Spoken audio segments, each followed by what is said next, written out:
Hello everyone. We hope you're doing well. We're doing great, and we truly appreciate your ongoing support. We'd like to briefly address some comments regarding our audiobook series.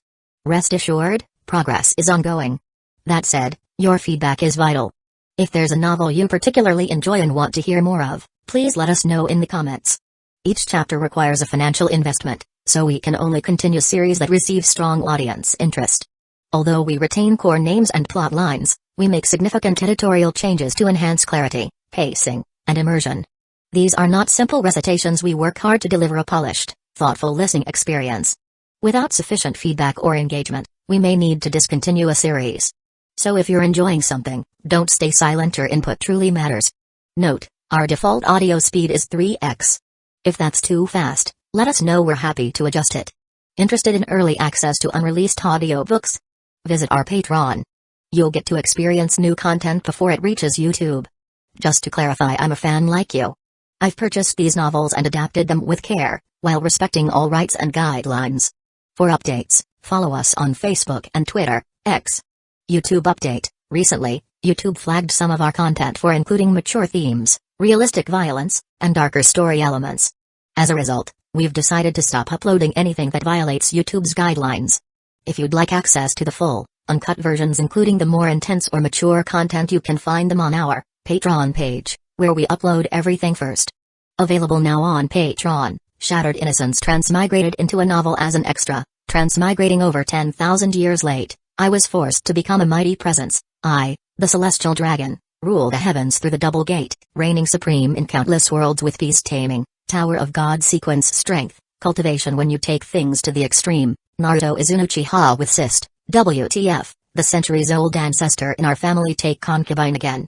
Plus 18, Ichi, reincarnated in Bleach as a wizard. Thanks for listening and happy listening. Then he wouldn't be blamed for resorting to extraordinary measures. Then he heard Redfield say, she said her name was Pudding, but it's most likely a false name. Pudding? Chapter 314 Big Mom Spy Charlotte Pudding.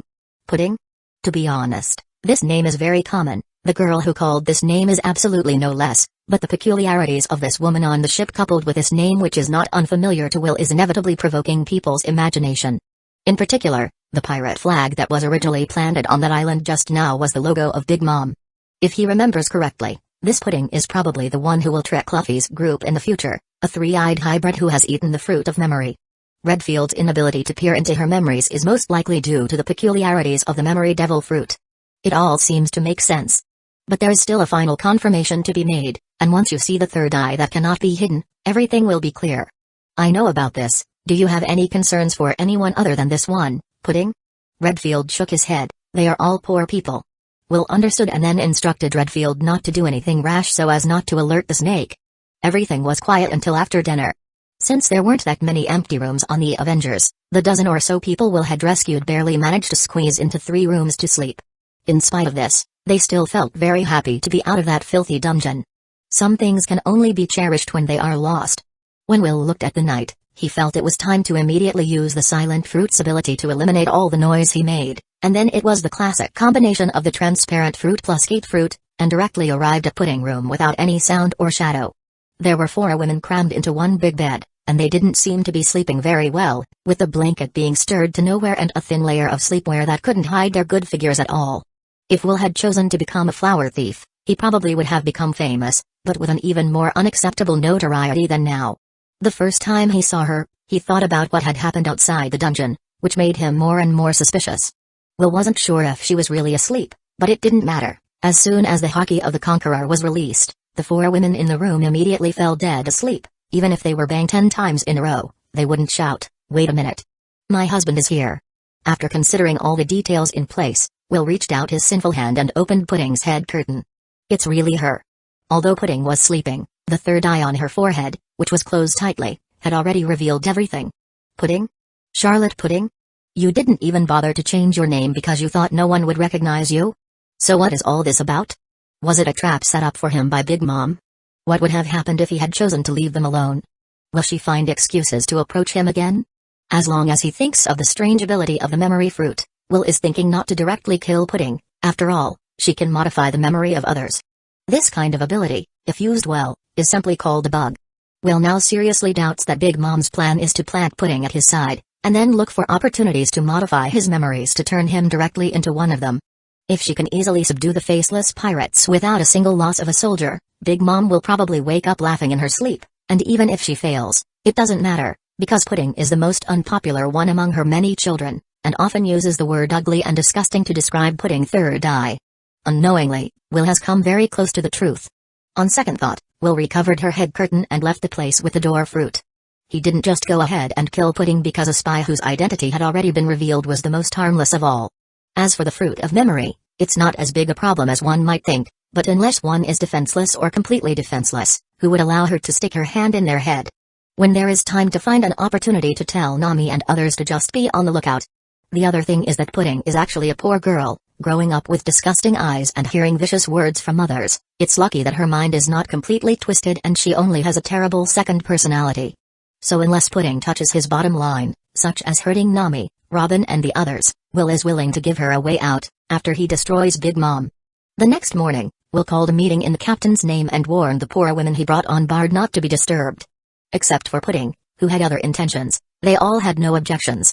They were just unimportant servants, and they could not possibly be overheard when the adults had something confidential to discuss, so they went back to their rooms one by one in a sensible manner. Only Pudding hid the light in her eyes by pretending to be a coward and whispered, "I'm going to go to the bathroom." The others didn't suspect her, because their memories had already been re-edited by Pudding, and in their altered memories, Pudding was the woman who was captured at the same time as them, and because she was pretty, she was often taken away and abused by those pirates and was their most loving and pitying little sister. But they didn't know that the harmless little sister was planning to modify their memories again after her return, so as not to expose the fact that she had slipped out for so long and was found out by Will and the others. What Pudding doesn't know is that her identity was completely revealed just yesterday, and she was not killed just because she was still useful. In the captain's cabin, everyone was present, but out of caution Will still activated the fruit of silence. "What is it that I have to come over here for? I've got soup cooking over there." Snowball looks very cute in her little chef's uniform, and it would be even better if the impatient look on her face and the lady cigarette in her mouth could be removed. The others also looked puzzled, suddenly making it so formal and somewhat uncomfortable. So Will made a long story short and directly exposed the identity of Pudding as a spy. "Although you rarely mention it, I still want to tell you not to mention topics related to Big Mom in this recent period, so as not to alert the target." After talking about the identity of Pudding as a spy, Will looked at the little Snowball again. Chapter 315 Preparing for War. Little Snowball has been hiding her hatred for Big Mom, but Will knows how much she wants revenge. And now she holds on to the thighs that have been qualified to wage war with Big Mom, the same emperors. The faceless pirate group's high-end combat power is by no means inferior to the Big Mom pirate group and even a lot stronger.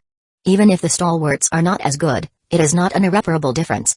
But the longer she stayed on the ship, the more contradictory Snowball's heart became, because she knew that anyone would be in danger after Will led them to war with Big Mom and that death was certain, and she didn't want to put everyone in danger because of her own selfishness.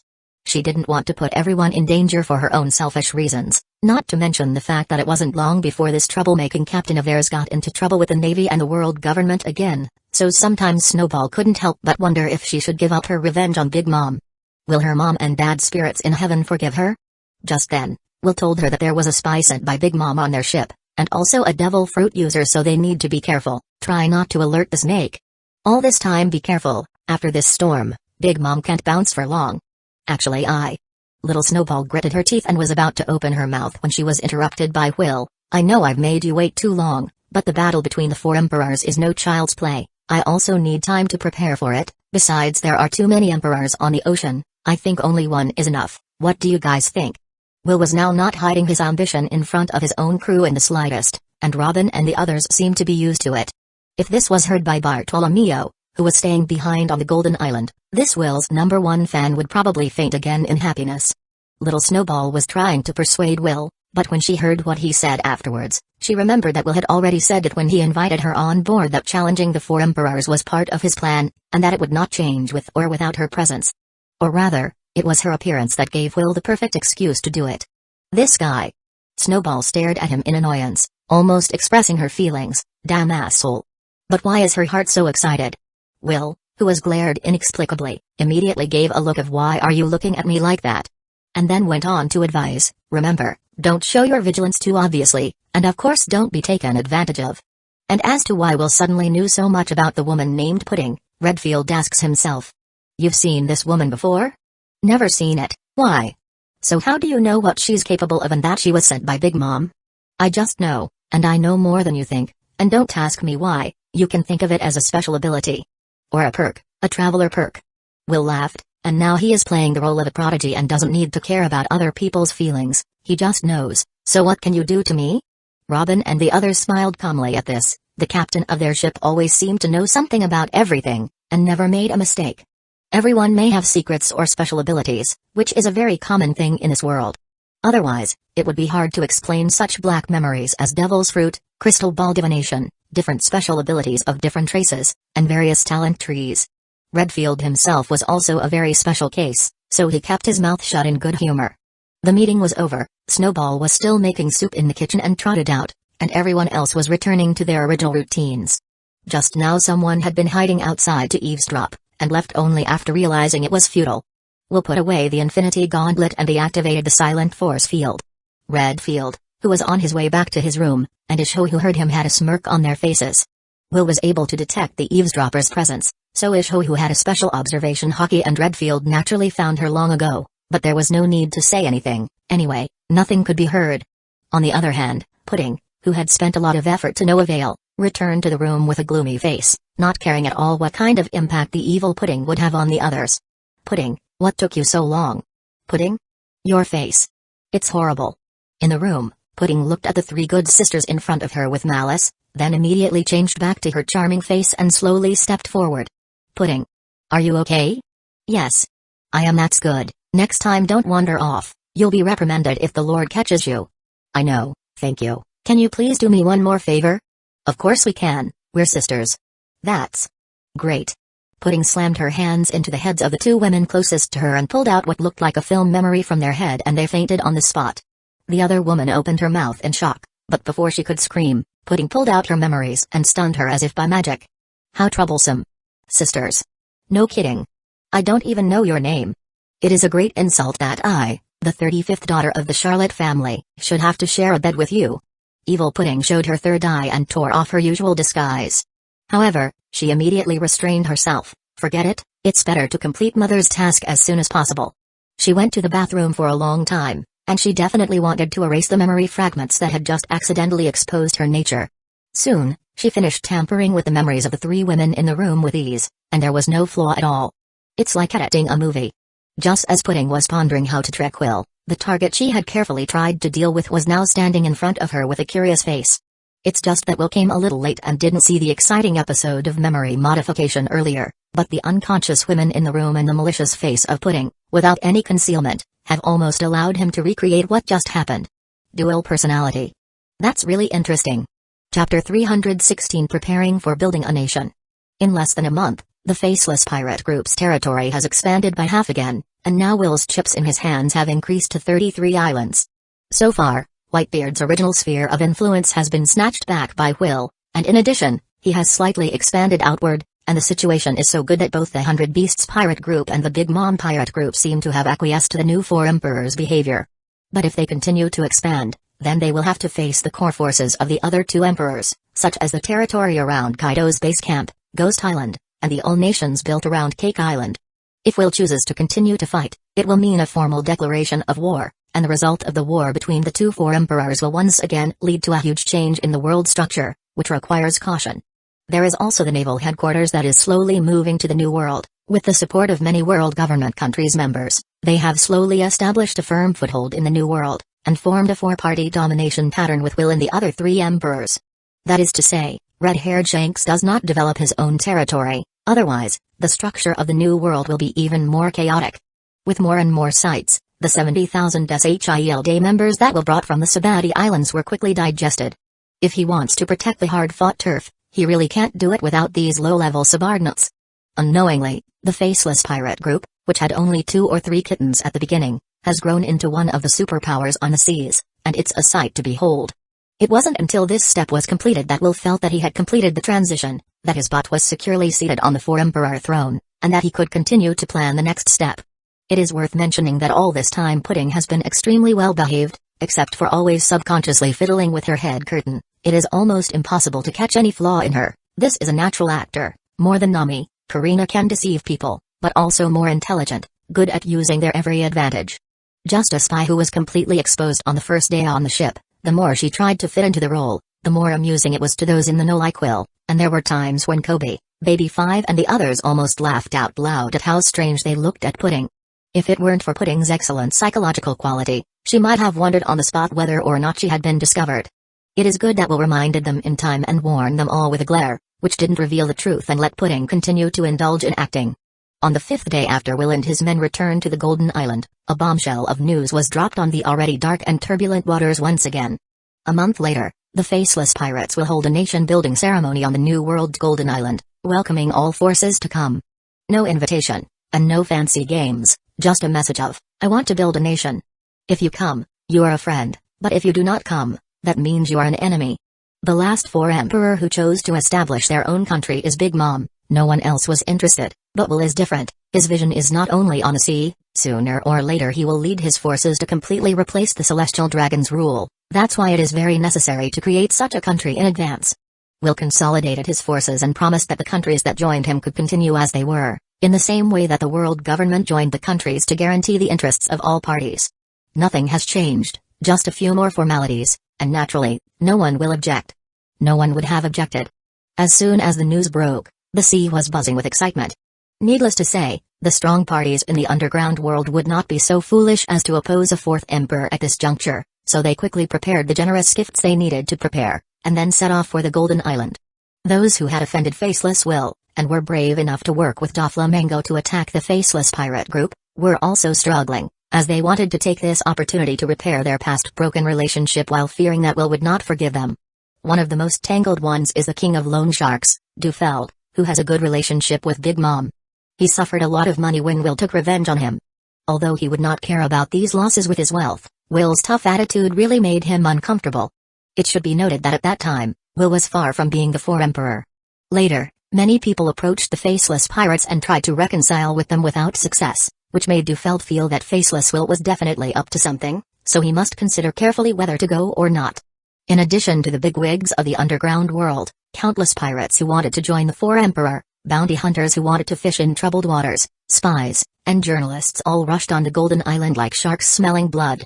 At the same time, the evil force Germa 66, which was once the hegemon of the North Blue Sea and was ruled by the Vinsmoke family, also saw the news. Many people had always thought that Germa 66 was nothing more than a fictitious force from the comics, but that was not the case in reality. But today, the army of evil that once united the North Blue Sea has gradually fallen, and it is impossible to even take revenge on the North Blue Sea's royal families. At this time, Vinsmoke Judge, the head of the House of Vinsmoke, the ruler of German 66, saw a new hope in this news. What if they put a 4th emperor flag on the front of the German 66? Once this tantalizing idea appeared, Vinsmoke Judge couldn't shake it off. Moreover, the Faceless Will is an emerging power that has only recently secured the throne of the 4th emperor, and if they can reach cooperation with each other at this time, they, the Germa 66, will definitely be more valued, and can even strive to become the most important alliance of the Faceless Pirates. Revenge against the North Blue Sea will no longer be a problem. Thinking of this, Vinsmoke Judge immediately called his several sons and daughter over. Immediately prepare a generous gift, and we will go to the founding ceremony of the 4th emperor, Faceless Will. Did father make a decision? Exactly. Whether or not we Germa 66 can make it big again depends on this action. If we hang the flag of the 4 emperors in front of Germa 66, our enemy will be scared silly, haha. Akiji, Nijai, and Yanji were laughing extraordinarily wildly. They didn't think it was humiliating, on the contrary, they thought it was more interesting. After all, the 4 emperors were much stronger than Germa 66, they couldn't be a match for any of the 4 emperors. Respect for the strong is the norm in this world, and there is nothing wrong with it. But Vinsmoke Raju had a different viewpoint as she felt that her father's decision might put the whole Vinsmoke family in danger. Chapter 317 Germa 66. Boom. With a loud noise, another island was moved to the side of the Golden Island by Will, since he had decided to set up this place as his base camp. The original size of the Golden Island was completely inadequate. However, this was not difficult at all for Will. In addition to the 15th island, which he had previously moved directly from the Sabati Islands, he moved 3 more islands in succession from other places. Will directly filled the huge gap in the middle connection with heated magma and sand, and then was covered with turf by the servants on the island. There was no problem at all. The size of the Golden Island has expanded 5 times, but the facilities and environment can't keep up. The good news is that we'll call back Tesoro directly, and with him, on Golden Island, it will live up to its name. Gold is the kind of thing that can make a plutocrat more vulgar, but it can also look glorious and high-end. The City of Gold was built with this concept in mind, and every visitor to the City of Gold did not find anything vulgar about the gold products everywhere, thanks to the artistic flair of Tesoro, the Golden Emperor. So when countless amounts of gold and various valuables were used by Tesoro to decorate the Golden Island, everyone opened their mouths and their eyes as they all gaped. It's fucking beautiful. Even they, the insiders who had seen the previous Gold Island environment, were stunned, so you can imagine what the scene will be like when that day arrives. Every day, Law uses his surgical fruit ability to change the layout of the island, transplanting plants and trees and so on. Isho Gravity Fruit is in charge of building roads, and Nami's Bubble Fruit is a bug for cleaning, as she can clean up the entire Golden Island by herself. Of course, she'd have to work herself to death, too. In addition to cooking for Will and others, Snowball also helps transport building materials every day, and her ability to do so is incredibly useful. And Robin's Flower Devil Fruits can be used as if there are hundreds of people by one person, which is extremely convenient. It didn't take many days for the Faceless Pirates to build a paradise on the Island of Gold, with such extravagance that people would bite their tongues. As it turns out, with the right Devil Fruit ability, you can do whatever you want. Even if you don't use it in battle, you can still be amazed at how it works in life.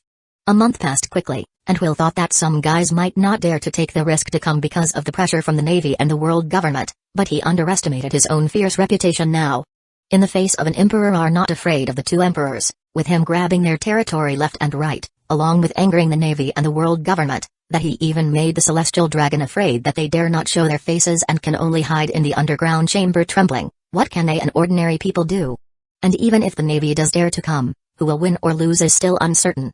This is the home base of the Faceless Pirates, and if the War of the Best hadn't been placed in Manafort, giving the Navy the opportunity to build up its strength for so long, Whitebeard might not have lost. If the Navy thought it could win, it would have fought long ago, so why wait for the Whitebeard pirates to turn themselves in? Even if they do fight, the Navy's main target will definitely be the Faceless Pirate group, and may not fight to the death to stop the others. When it is time to leave or stay is not between their own thoughts. To be able to hang around in a dark world, but also to be able to make a name for themselves, which one of them is ordinary? They know who can be offended and who cannot be offended. If they don't come this time, there is no guarantee that they will be remembered by this lord, and in the future, their life and death are even more unpredictable. Just think of Big Mom's tea party, the guys who received the invitation and dared not to go have a good end. Last time, there was an unlucky man whose father or mother had died, so he had a special gift sent to explain why he couldn't come. Then what happened? Big Mom then sent someone to kill the relative of that man who was still alive. So it's better not to offend them. There are still 3 days left before the big day, but the various forces have already appeared on the scene and the biggest names are the Queen of the Pleasure District Starsea, World Economy Newspaper President Morgans, and all famous underground emperors. These guys are also regulars at the Big Mom Tea Party, now that the Faceless Pirates have not yet started a war with the Big Mom Pirates, so they dare to come, otherwise their presence here today would be equivalent to standing in the gate of hell. It is worth mentioning that the King of Lone Shark, who once had a grudge against the Faceless Pirate group, Dufeld, has still not appeared, and we don't know whether he will come or not. Will hopes that he will not come because by then, he would be able to take care of the goods openly, and this man titled God of Fortune in the underworld was one of the richest men in the dark world. This time, Will entrusted everything to Tesoro, who had experience in this field. And he is more familiar with the guests who come to the ceremony, which is most appropriate. Everyone who arrives here loses their mind for a moment after seeing this magnificent golden island. Such a large island, all decorated with gold, how much would it cost? What's more important is that it is so artistic and not cliched at all. Although everyone knows that this must be the handiwork of Golden Emperor Tesoro, but to be able to accept such a big figure as his own, it proves even more that Faceless Will is awesome. Of course, some of these people had been to the Golden City of Tesoro, so it was a stark contrast to those bumpkins. Until the arrival of a legendary organization that pushed the excitement to a high tide. The Germa 66 of the Vinsmoke family has also come. At registration, a tall figure with a couple of curly-browed guys caused a ruckus. Germa 66?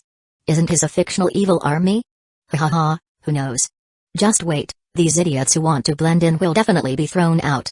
The ones who can say such ignorant words are all the pirates who want to join the 4th Emperor Faceless Will, and they are like frogs in a well, thinking that what they see is all there is. Those who really know about Germa 66 have all turned pale, even in the underworld, Germa 66 is a legendary force to be reckoned with, and those ignorant guys will probably get a taste of it soon. But the only thing they couldn't figure out was why Germa 66 was here. The Vinsmoke royalty who could attend world conferences, and even the Navy and the world government facilitated that to some extent.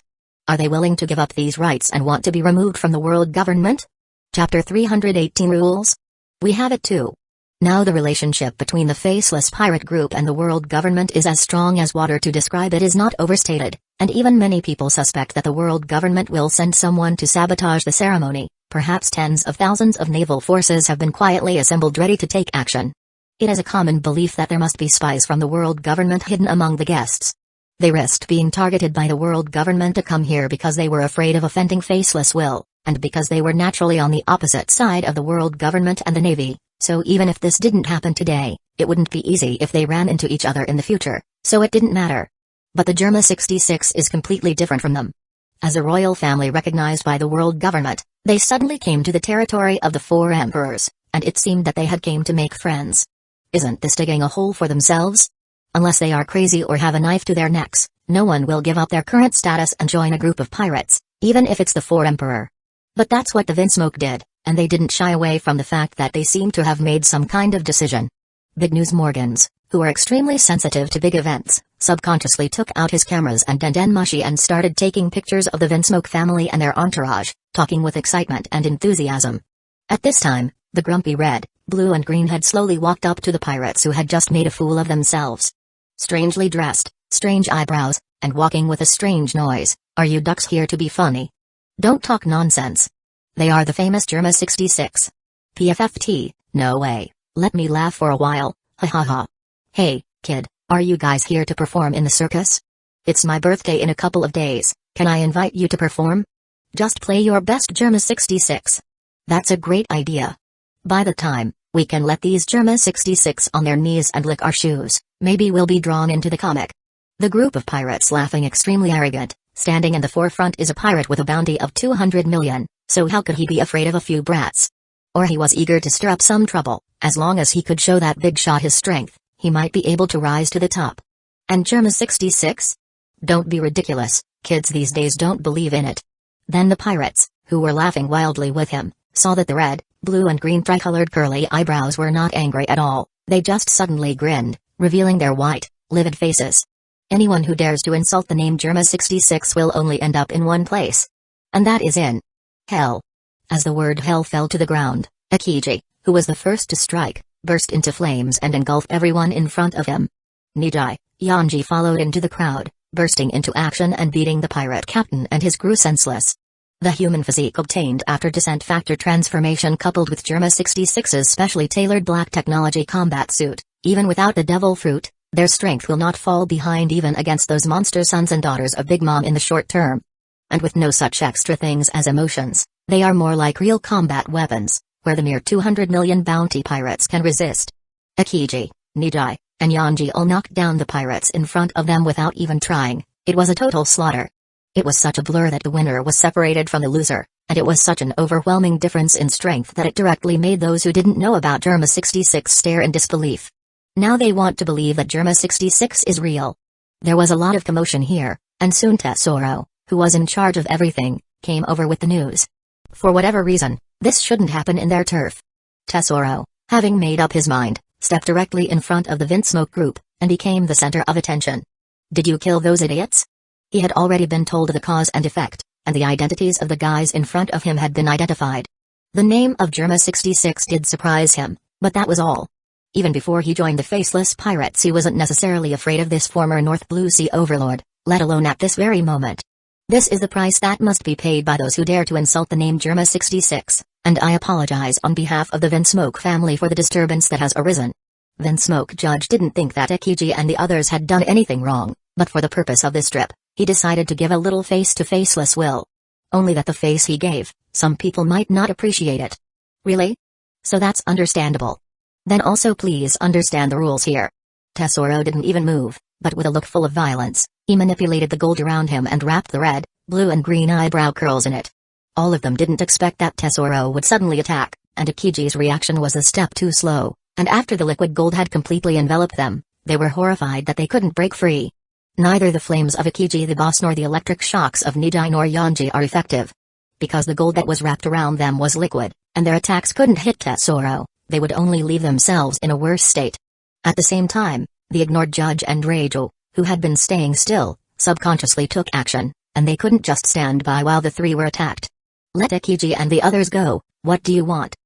Smoke Judge's spear was stopped by Tesoro's golden fist, and Reiju's poisonous attack was blocked by the gold that seemed to be alive. Let them go?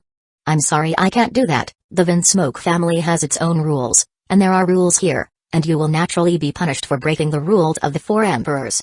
If you want to continue to fight, I can accompany you, but you'd better think about the consequences of angering an emperor. Tesoro's words made Judge furious. He's a baron who can be arrogant to the point of being unstoppable in good times and at the same time a weak loser who sobs without dignity in bad times. So he's just an impotent man. Chapter 319 Judge Choice. If Smoke Judge really had the courage to go to war with the four emperors, he would not be standing here today. Power-hungry and desperate to recreate the former glory of Germa 66, he is nothing but an incompetent loser whose sons and daughters, whom he carefully transformed, are his victims. How could such a hypocritical, selfish guy continue to make the irrational choice to go to war? So he immediately put away his weapon and called back to Reiju, who was still trying to save her brothers. Father! Reiju shouted in puzzlement. Shut up, we don't have any chance of winning if we keep fighting. Judge annoyedly whispered. In the end, Germa 66's legions of clone soldiers were fine against those ordinary people, but against a top-tier power like the four emperors, no matter how many there were, they were just cannon fodder.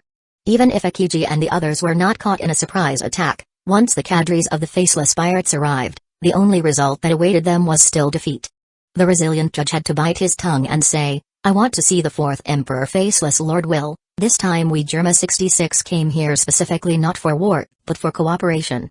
Humphrey, cooperation? Are you trying to make a fool of yourself by coming here?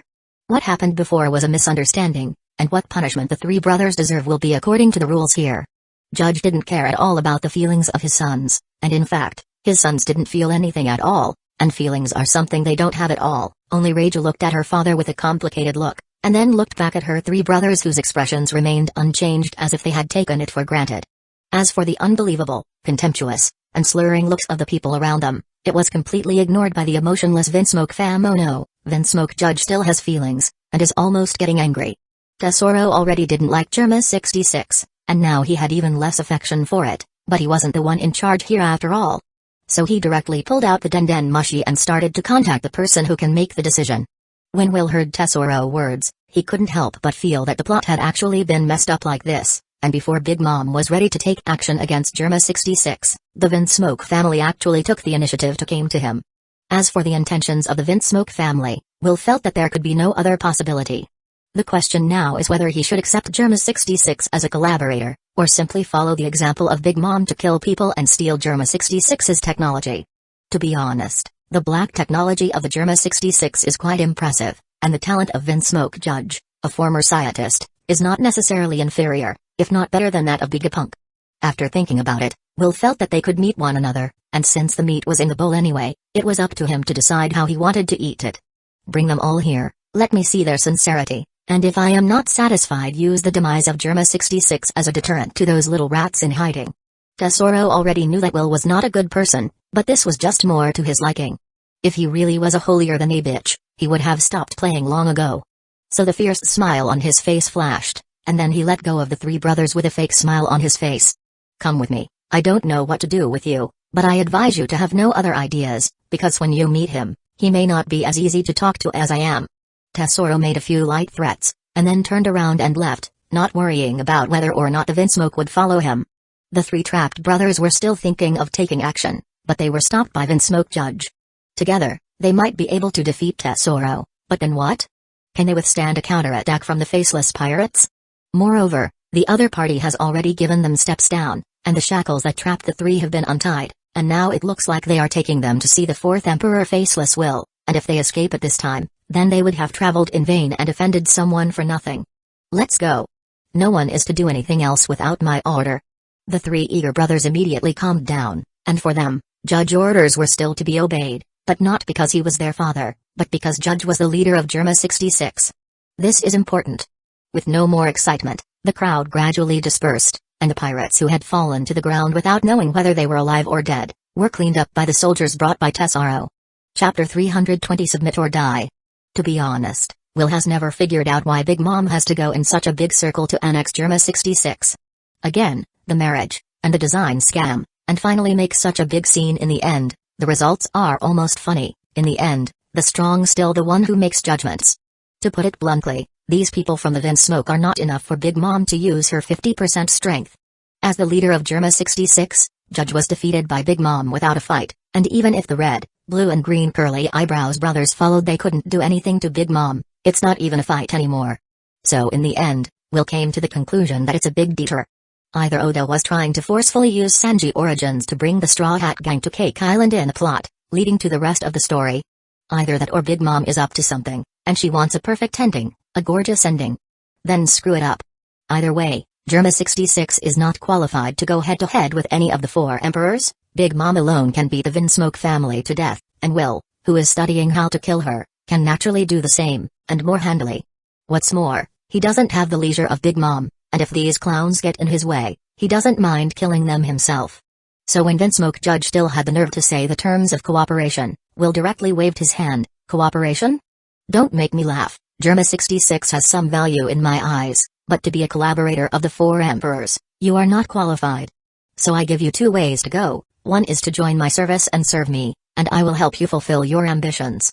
The second is to reject me and choose to become my enemy, and I don't have to tell you what the consequences will be, do I? In Will's eyes, the Vinsmoke family that came to his door was no different from the fat in the bowl, and he wasn't so sentimental as to not eat the meat and then give it to someone else. As soon as this was said, Judge immediately changed his face. He had envisioned many possibilities before coming here, but he had never thought that faceless Will would be so overbearing and not reason with him at all. He may have forgotten that the world is a place where the strong take all and that Germa 66 was just as unreasonable and even more so when it was big. The second way is to clearly force them to die. At this moment, Judge really regretted it.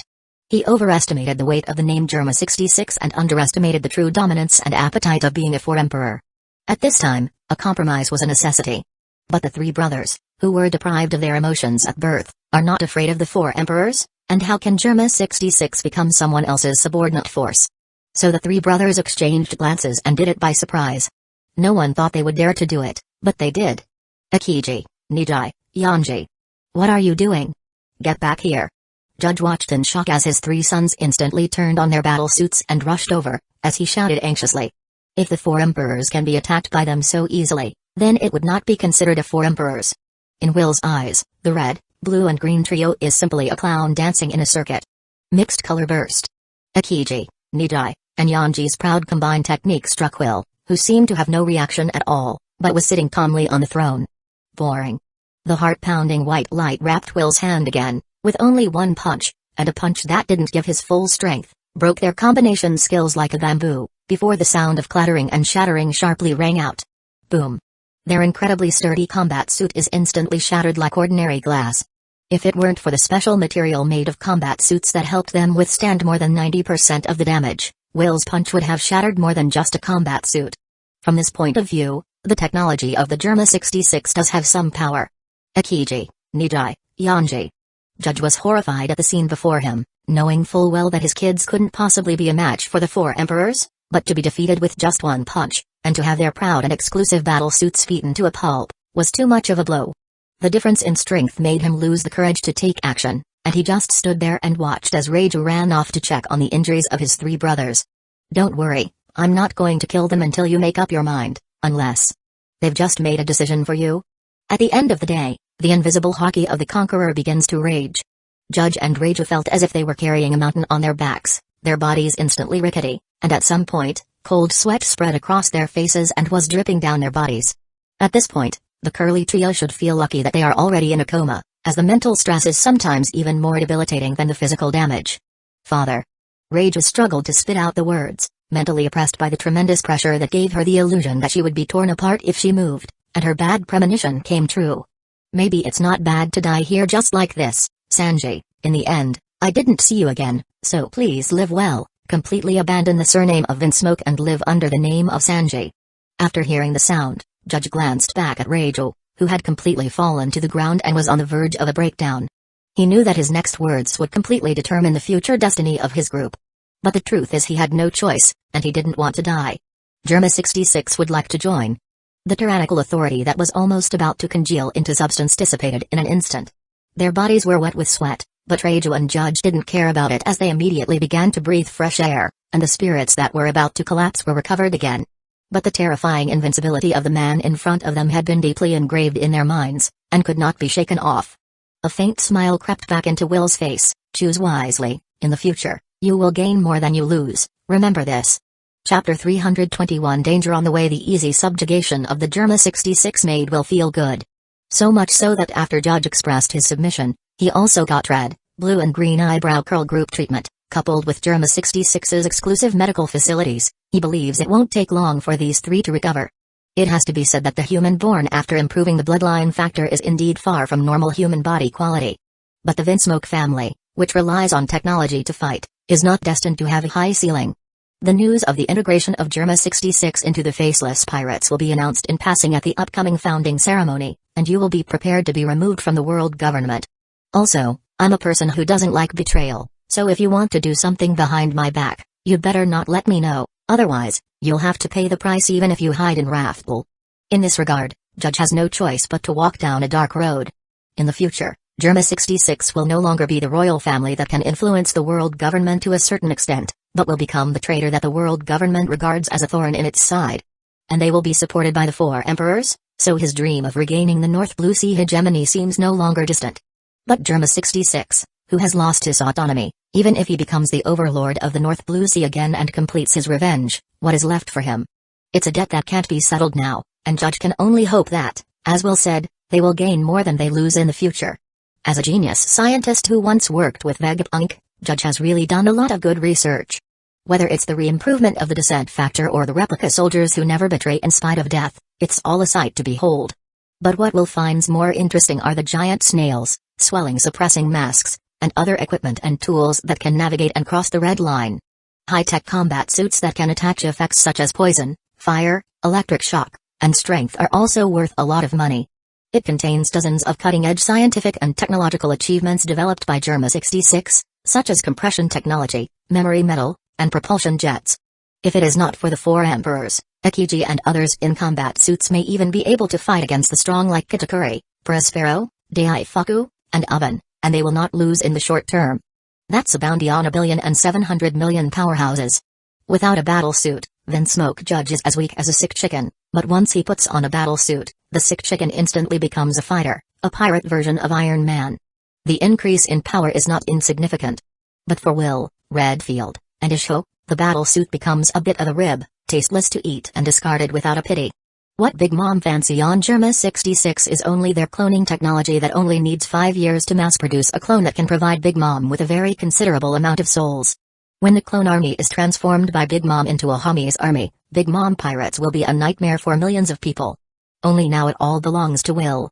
I think it's better for you to continue doing scientific and technological research than to fight and kill. After visiting the base of Germa 66, Will said very rudely. To this, Judge was speechless, unable to fight and unable to speak, as he is afraid to speak, and can only rely on silent response to barely maintain his life in this way. These scientific and technological achievements will continue to stay with you. If there is a need, I will notify you. Will's sudden change in attitude made Judge and Reiju all stunned, having just almost killed them and ready to grab the technological achievements of Germa 66. Why now? Perhaps he saw their doubts. Will continued, now I have no other scientists under my command. Even if you hand over the research results to me, it would be a problem for me, and I don't like trouble, so I decided to give you a certain amount of trust. This. Although he doesn't know if Will was sincere or not, being able to keep the results of his research was all a matter of joy for Judge. It seems that now this result is not as bad as it seems. Even Reiju, who had been observing Will, was confused. What was this person thinking? At the same time, countless shadows hidden beneath the surface of the sea are quietly making their way to the Golden Island. Chapter 322 Declaring War on Big Mom. The 3 days passed with no surprises, with Germa 66 as an example. Both the bigwigs of the Dark World and the vicious pirates all knew what to do and stayed on the island in accordance with the rules of the Faceless Will. The one who wanted to cause trouble didn't even appear. After all, no matter how arrogant these people are, they are nothing compared to the four emperors. On the contrary, The gifts we'll receive these days filled more than a dozen warehouses, which is simply scary. It was the Navy and the world government's inaction that surprised them all, wondering if the fierce reputation of Faceless Will was enough to frighten the celestial dragon from retaliating. Before they know it, the prestige of the Faceless Pirates has risen a notch. On this day, the magnificent Golden Isles had its biggest moment. On a tower built of gold, Will fell against the endless sprinkling of gold dust in the sky. Below the golden podium was Uchiha, dressed up Robin and others, all the core members of the Faceless Pirate group in attendance, waiting for the next scene that will be recorded in history. Even Violet's father, King Hueco of the Kingdom of Dressrosa, was there in person. After all, Dressrosa can only follow Will's path to the darkness. The Vinsmoke family, who were successfully subdued, also sat quietly behind Uchiha and others, an arrangement that was so fanciful that many people wondered if Germa 66 had reached some kind of cooperation with the Faceless Will. The outer edges of the group were the ordinary guests who were somewhat famous and powerful, but that was all, hoping to make their faces familiar. On the premise that they all paid a large entrance fee, Will gave them the opportunity to show their faces. When the gold dust that enveloped the crowd finally spilled out, Will had a heartfelt smile on his face. To be honest, I don't care how many people will come today to witness a scene that will go down in history, nor do I care how many of you are spies sent by other forces. I don't care about any of that.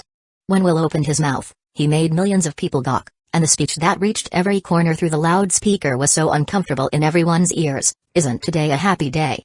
Why was that Lord's statement so offensive? The Queen of the Pleasure District, Starsea, who is a member of Cypher Paul Agents 0, raised the corner of her mouth in disdain without anyone noticing, and then immediately returned to the same expression as the others.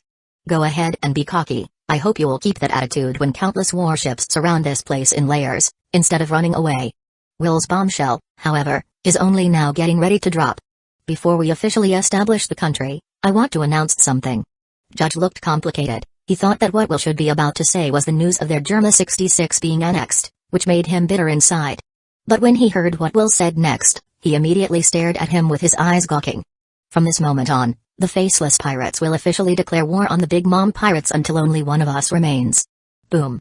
This bombshell blows up millions of people.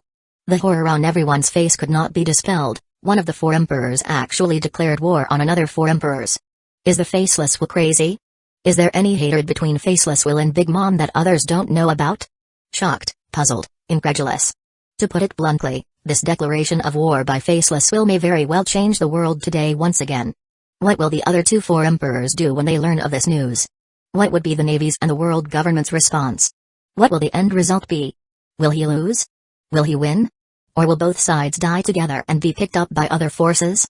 And what they couldn't figure out was why Faceless Will had to say it specifically on such an important occasion. Is Faceless Will so confident that he can take out the Big Mom Pirates even if he throws away his first-hand advantage? Crazy. Almost everyone went crazy because of Will's crisp and clear words. Morgans, who goes by the nickname Big News, have been thrilled beyond belief that today's trip was really worth it. They saw him take out his camera and then mushy and point it at the maddening figure on the golden podium, filming with almost frenzied enthusiasm. For newsmen, there is nothing more popular than a person like Faceless Will, who makes something big at every turn that will get the world's attention. Starsea, who has multiple identities, spilled her cup of tea in front of her in a rare moment of indiscretion, wanting to report the news to the 5 elders as soon as possible.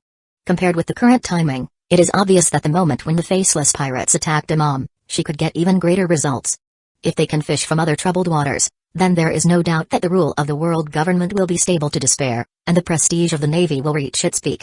But unfortunately, the arrow is in the air and has to go. If her information leads to the failure of the plan that is now being executed, and then the Faceless Pirates delay in taking action against Big Mom, then she will be the sinner of the ages. She can't afford to take the blame, nor does she dare to. People are selfish, and after thinking about it, Starsea just hinted to her deputy to report this information as soon as possible, but did not interfere more, so that in the end, no matter what their higher-up discussed, the outcome of the results of her work will be meritless. As for the underground kings and the others, they were now looking terribly pale. Faceless Will has suddenly made such a move, which is obviously forcing them to take sides. They would not be so naive as to think that Faceless Will would let them go so easily after declaring war. Then the question arises, should we deal with the problem with a false sense of humility, or simply take the side of Faceless Will and draw a clear line with Big Mom? But the option to oppose and betray Big Mom was eliminated from the very beginning by these people.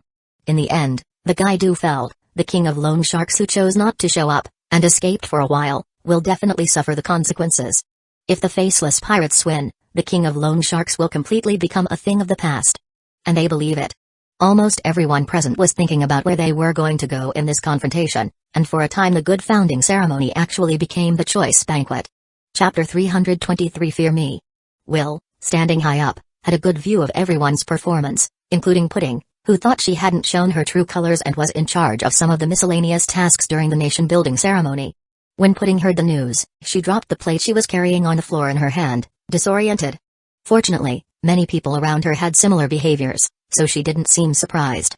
Her mother Big Mom gave her tasks, but other than the first step, it has been going very poorly.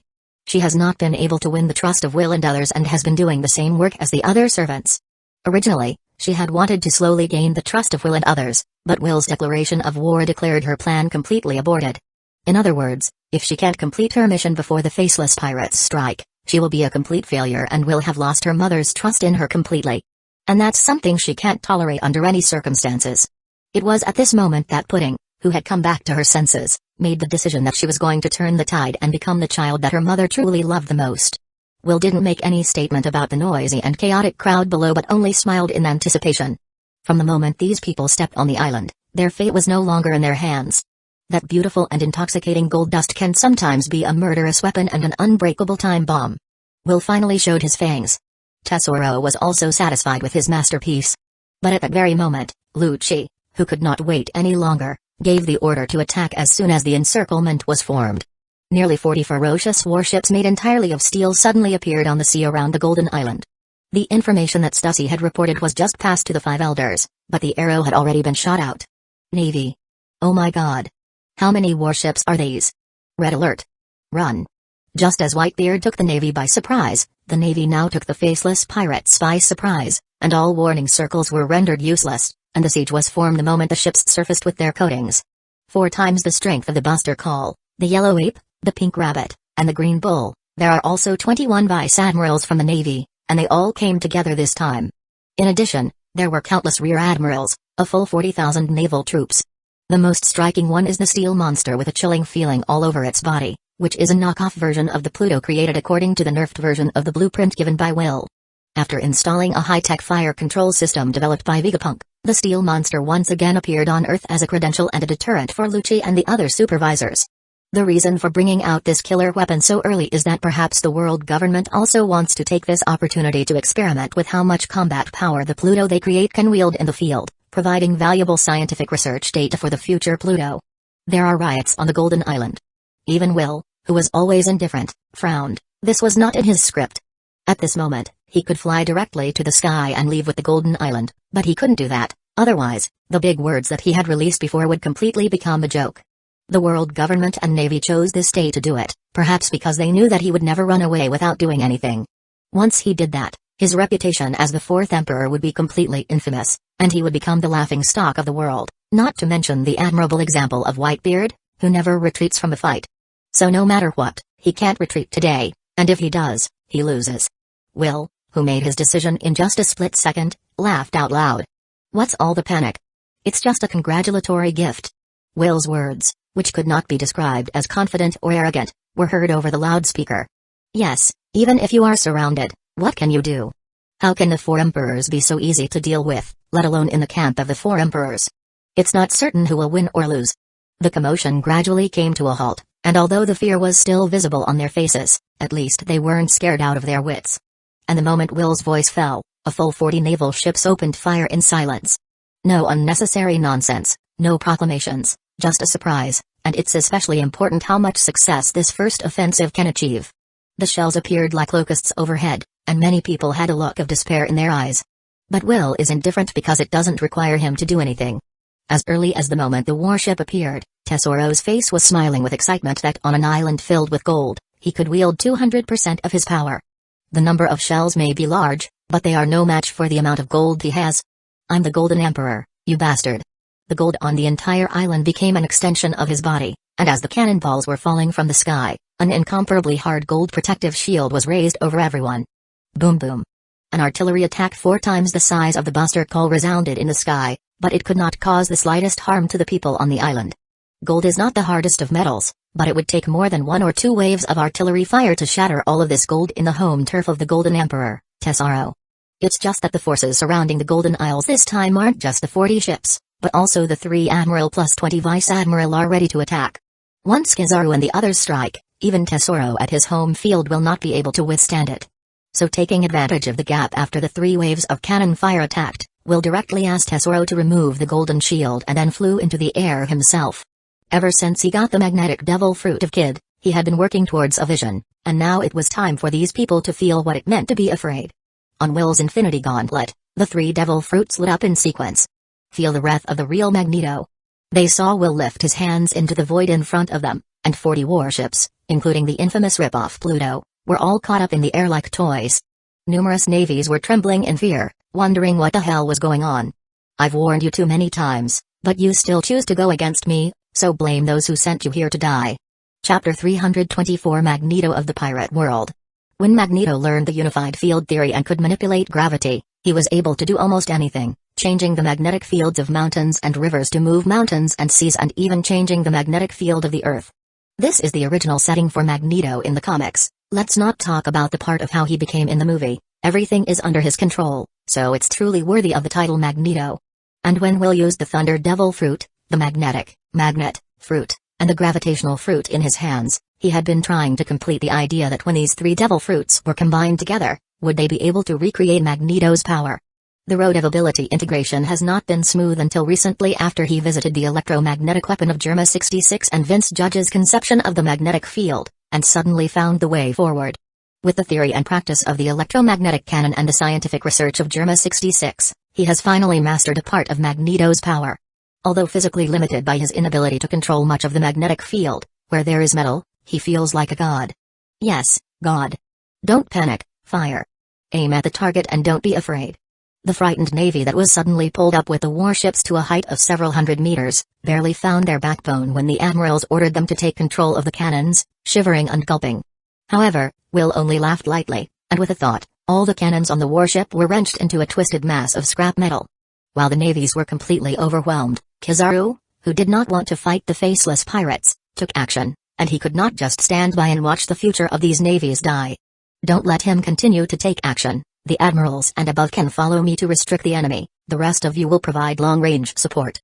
Before the words were over, more than a dozen figures flew out with Kizaru's flash with Moon Step, and some vice admirals pulled out their sabers and tried to harass Will with slashes and buy time for their companions. After all, although they can move in the air, it is not fast. In the blink of an eye, Will became the target of everyone's fire. But he didn't panic at all and even flipped his finger before Kizaru arrived, and all of a sudden all of the ships became a scrap of iron, and countless navy ships were falling like dumplings from hundreds of meters into the sea in fear and despair. Will laughed at himself. He didn't think that in the end, he was not able to kill all those navy, from several hundred meters high to fall into the sea. With the physical quality of these naval elite soldiers, they may not necessarily die, and he also gave the navy a chance to save themselves, but in the end, how many people can survive is not his consideration. After all, he couldn't be merciful every time they stood hostile. Kizaru has not yet flown to Will's side to see this reversal scene. He only hesitated for an instant, sighed and flew back. He singled out the other side without the slightest certainty. At most, he can only stall for time, rather than doing useless work. To save a few more people is also considered to try. Surprisingly, he did not resent Will's actions at this moment, because he was not qualified to ask Will to show mercy to the enemy, which was stupid. Help.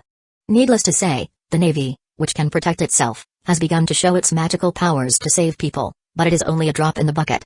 Just then, the Green Bull looked up at the sky and said, "It's a nice day again." After saying that, the dense seeds were thrown out with great force, and then the moment they hit the water, green light shone brightly, and one by one, plants with huge fluffy leaves emerged from the water. The Navy, which had been waiting to die, was surprised to find that they were fine after falling in, but their blood was a little stirred up, and they nearly wept with joy at their survival. However, with the exception of the lucky few, those who were not saved fell into the sea like dumplings, and it is still unknown how many survived. Will only showed his unprecedented ability and immediately destroyed the Navy's huge force, causing unimaginable losses that neither the Navy nor the world government had expected before sending them. Gr. Crack. Strange sounds rang out in the sky, and the rescued Navy, whose minds had completely calmed down from the commotion, raised their heads to look. Under the influence of the unknown force, The 40 warships and the steel monster that was completely deactivated before firing a single shot were like a ball of soft dough that was slowly bent and deformed and finally turned into a ball of iron as Will's hands gripped it tightly. The cost of each warship is not cheap, plus the almost astronomical price of the nerfed version of Pluto. Will this time really bring unimaginable disaster to the Navy and the world government, both in terms of personnel and economy, and there may be many people who want to die after today. This scene is simply stunning. The Navy's killing weapon became an inferior toy in front of Will, and the crowd on the Golden Island was like watching a miracle, their eyes all focused on the proud figure in the sky in awe. With his own efforts, he had defeated a naval force 4 times the size of the Buster Call, led by 3 admirals. It would have been hard for the other 3 emperors to do that. At this moment, the idea that Faceless Will was perhaps the strongest of the 4 emperors began to take root in everyone's heads. No wonder he dared to so arrogantly and directly declare war on another 4 emperor. That confidence should come from this near-invincible strength. Many people have already given Will a reason for doing this, and Morgans, who has been filming, is even more excited and trembling, repeating big news, "This is the big news I've been dreaming of." All the while. But now Lucci, who had escaped with the moon step, was staring with red eyes, knowing without thinking that he would be punished in the most horrible way even if he made it back alive. The Pluto warship, which was given to him because of trust, was destroyed like this. The ancient weaponry that the world government has been pinning great hopes on was so vulnerable to that man.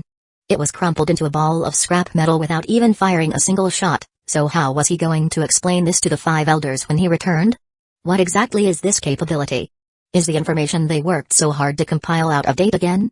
Faceless Will, what kind of monster are you, and do I, Rob Lucci, really want to live under your nightmare for the rest of my life? I'm not convinced. Chapter 325 The beginning of the Great Battle. No one expected that the first to erupt was actually Will's first defeated enemy, Rob Lucci. When the transformed Lucci stormed in front of Will with his moon steps, the blood in his body was boiling. Here he is, defeating the man who has become the 4th emperor, washing away his shame, exorcising the nightmare in his heart, and proving to the world that he is the strongest genius in the 8 years of the world government. 6 King Gun. The 6 King Gun, which is dozens of times more powerful than the 6 King's gun, is the most powerful move he has ever made. Die. Lucci's fierce punch, which contained all his anger and humiliation, hit Will with pinpoint accuracy. Dumb. But instead of Will, it's Lucci who got hurt. And instead of Will, it's as if he hit a wall. Lucci's eyes were filled with disbelief as he flew backwards with the sound of his bones breaking and as he spits blood, and in the blink of an eye, he smashed into the sea from the air, setting off a huge splash of water. And Will hadn't moved from the beginning to the end, he just gave Lucci a faint look when he flew out, and then withdrew his eyes indifferently. At this time, Lucci had been completely left behind by him, and he didn't even have the desire to take another look at him, much less to take him under his wing.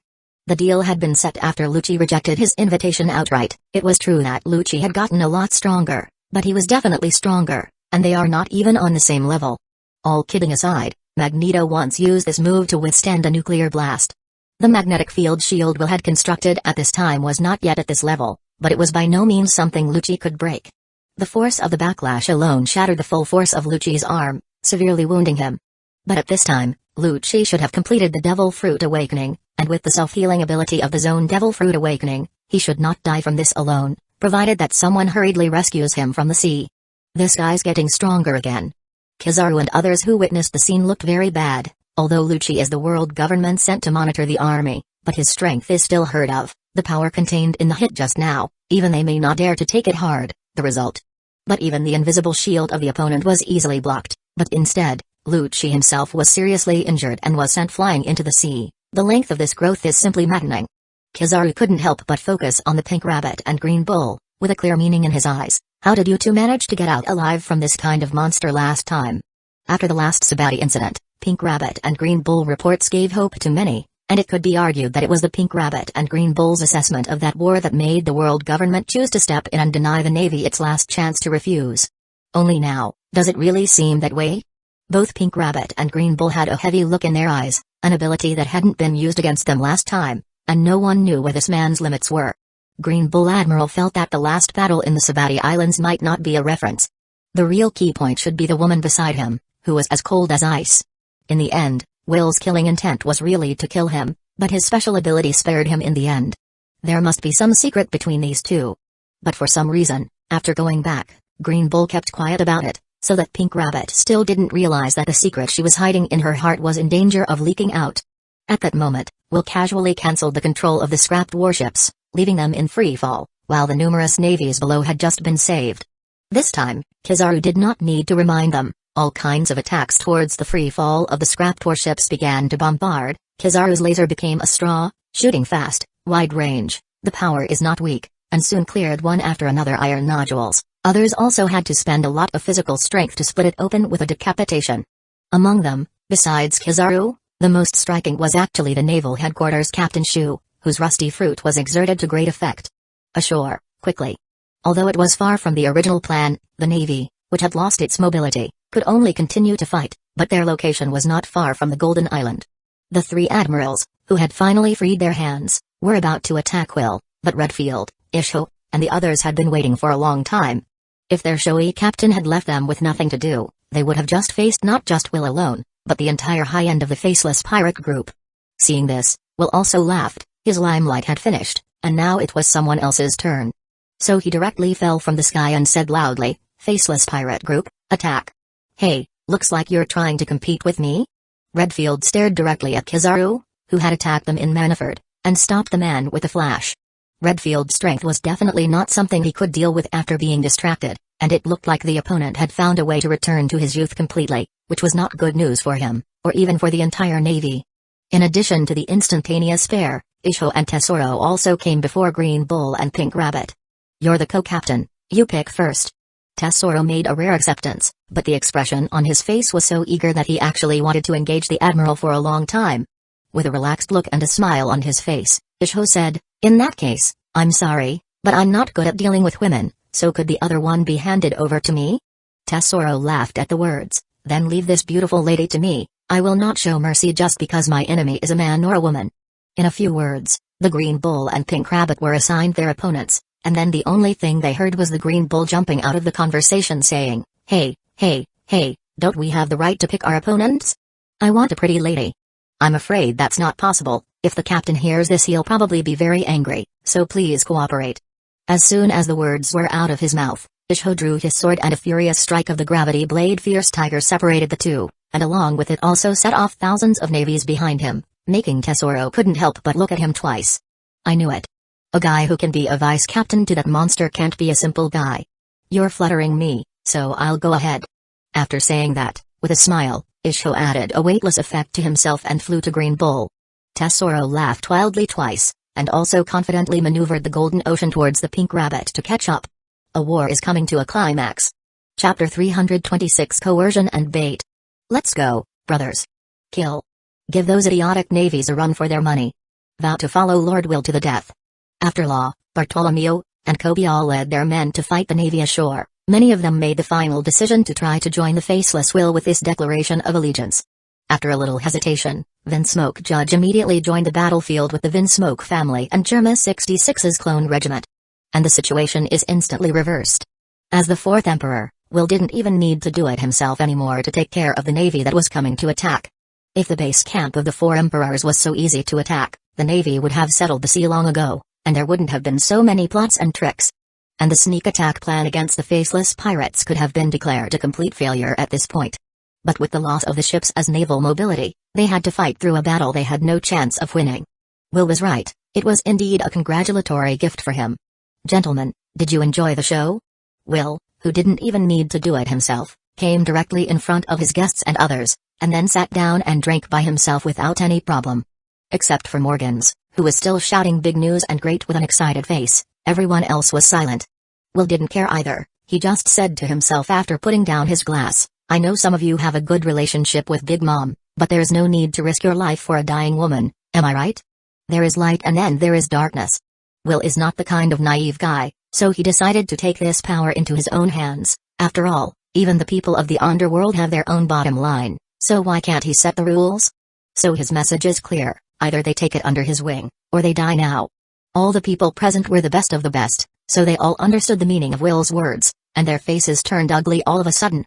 To put it plainly, this banquet is forcing them to make a choice, and it's a choice without a second option.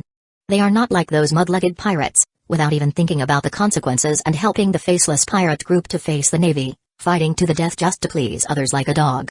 As the leaders in all walks of life in the underworld and even the leading bosses, how could they be willing to be subdued?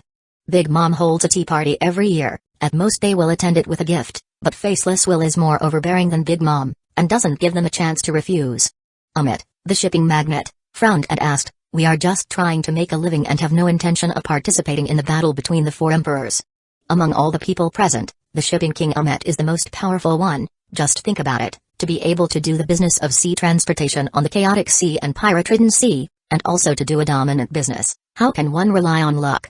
In terms of the number of his men and their fighting power alone, the rest of the people here combined would not necessarily be his match. Deep connections and powerful guards have made him the man he is today. How could he willingly be co-opted to attack another four emperors?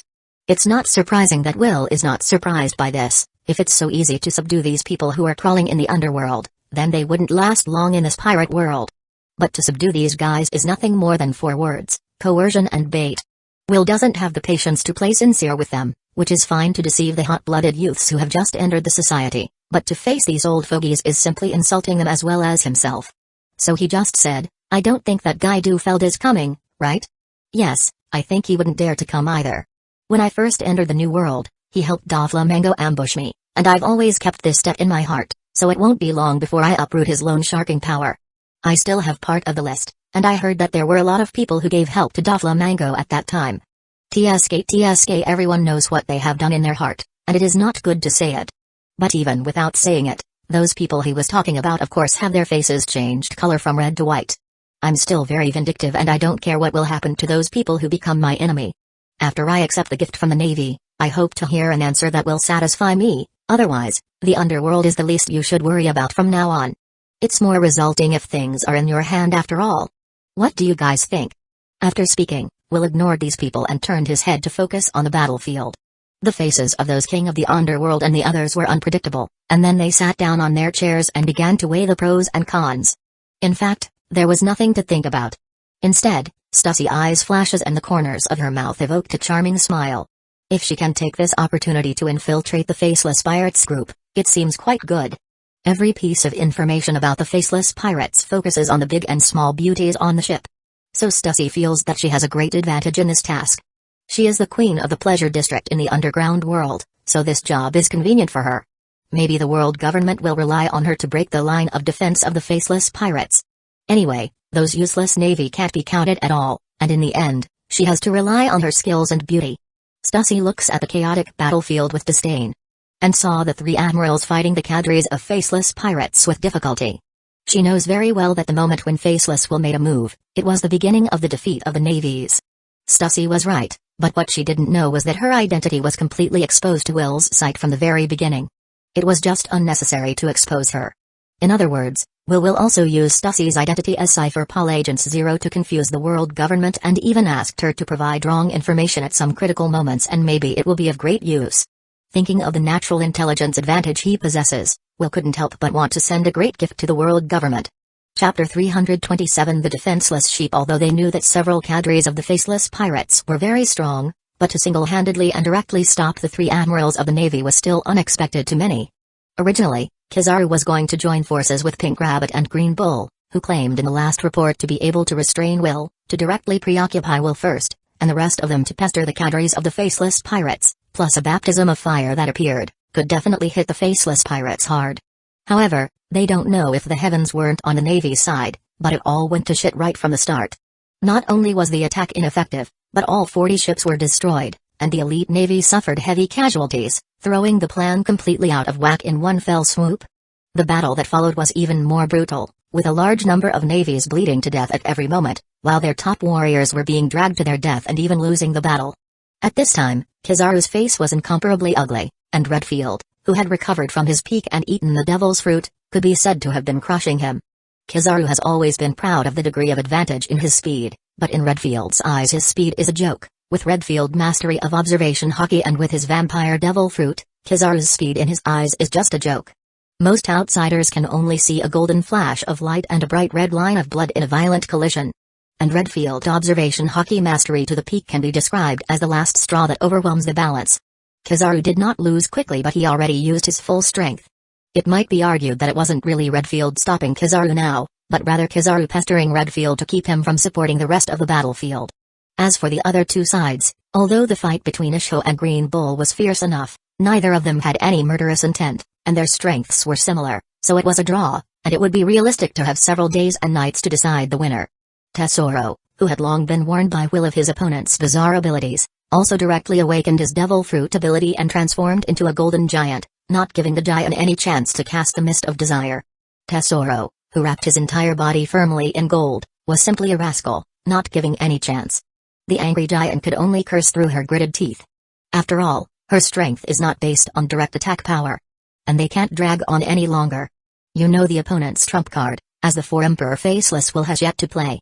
Giant, who at first wanted to conserve her energy to deal with Will, became anxious after Tesoro suffered a few losses and started to play it safe. The key to victory, the Mist of Desire, has always been on the opponent's card, plus this is the opponent's home field, with plenty of gold as a weapon. As long as it continues to drag on, that will do. And that's exactly what Giant can't tolerate.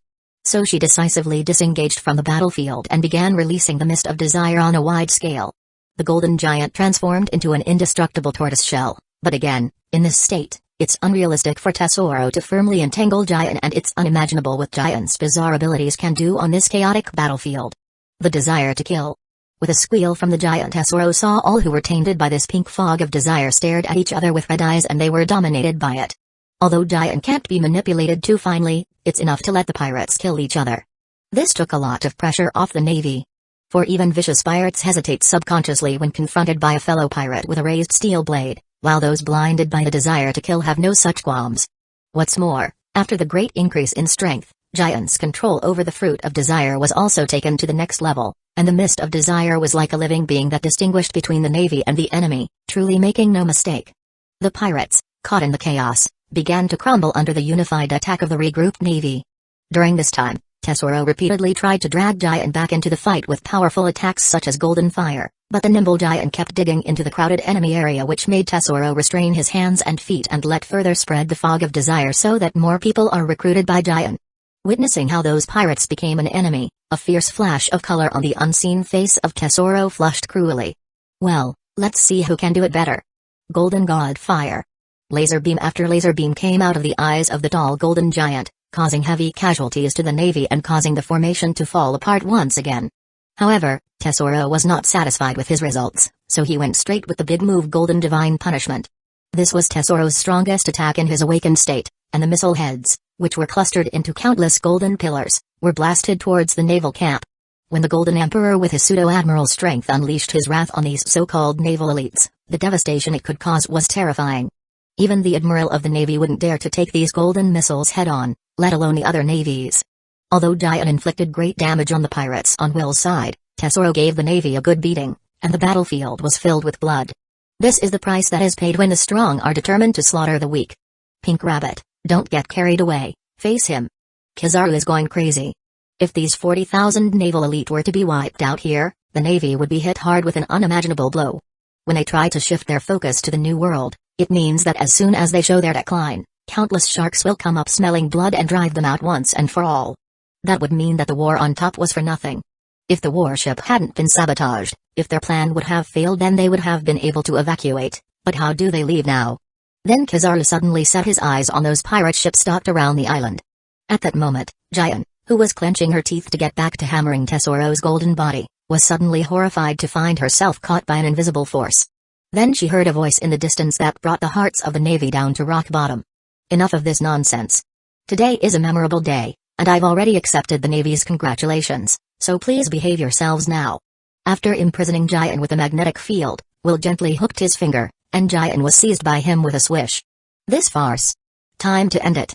Swish. The Navy, who were still resisting, felt a huge force in their hands, and then their swords and guns were pulled into the air.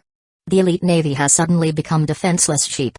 Chapter 328 Admiral Kizaru's Death. Countless weapons were sucked away by Will, forming a huge sphere in the sky. The Navy that didn't want to give up their weapons could only scream after being taken into the sky, and then let go. The bewildered Navy, facing the pirates with bloodthirsty expressions, subconsciously began to retreat, and it was already an unfair fight. Even those vice-admirals of the Navy headquarters who were not bad, after losing their swords in their hands, their strength dropped by at least half. After all, The only naval forces that rely mainly on fists are Sengoku, Garp and the former Black Fist Zephyr. How can they fight when everyone else relies on either devil fruit abilities or weapons to fight? The Cypher Paul Agents Zero's agents have been wiped out, and now they don't know where they are hiding. Are they going to be left here completely? The surprisingly serious-looking Kizaru immediately shouted, "Listen up, all navies. Everyone take the ship and retreat immediately." Take the ship. Retreat? What an unexpected irony that those pirate ships docked on the shore were their last straw. But now they can't worry about that anymore. They've lost the battle already, and they can only run away one by one. It's better than total annihilation. And when the pirates heard that the navy was about to run, and they still wanted to run away with their ships, they immediately screamed and rushed up. Usually it's the navy chasing them everywhere, but today they finally turned the tables. The army is in defeat. Many vice admirals have had enough of it. What a shame for the navy that thousands of elite naval personnel were chased and hacked to death by some weakling. Major General and above, whoever wishes, fights them with me. It's no good running away. And then a few unarmed vice admirals silently stepped forward. Just like in the war on the top, Whitebeard was willing to sacrifice himself for his sons and daughters behind him, and now it was their turn to fight for the lives of those brats. Jian was controlled by will from a distance and couldn't escape, and Tesoro, who had lost his opponent, was about to start a massacre, but he heard another order. He had no choice but to curl his lips to hold back the brutal killing intent in his heart, and then, as Will ordered, he controlled the ocean of gold to capture one navy after another. From now on, catch them alive. I don't need disobedient men.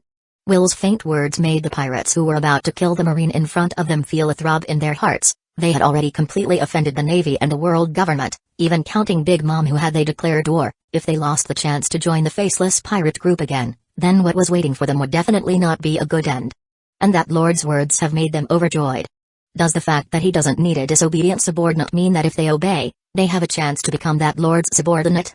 So one by one, the raised steel blade turned into the back of the blade as it fell, knocking down the fleeing navies. The vice admirals of the navy were determined to break free from the pirates that were tailing them like a shark smelling their blood, but they lacked the strength to make a final word like Whitebeard, but their efforts were not in vain.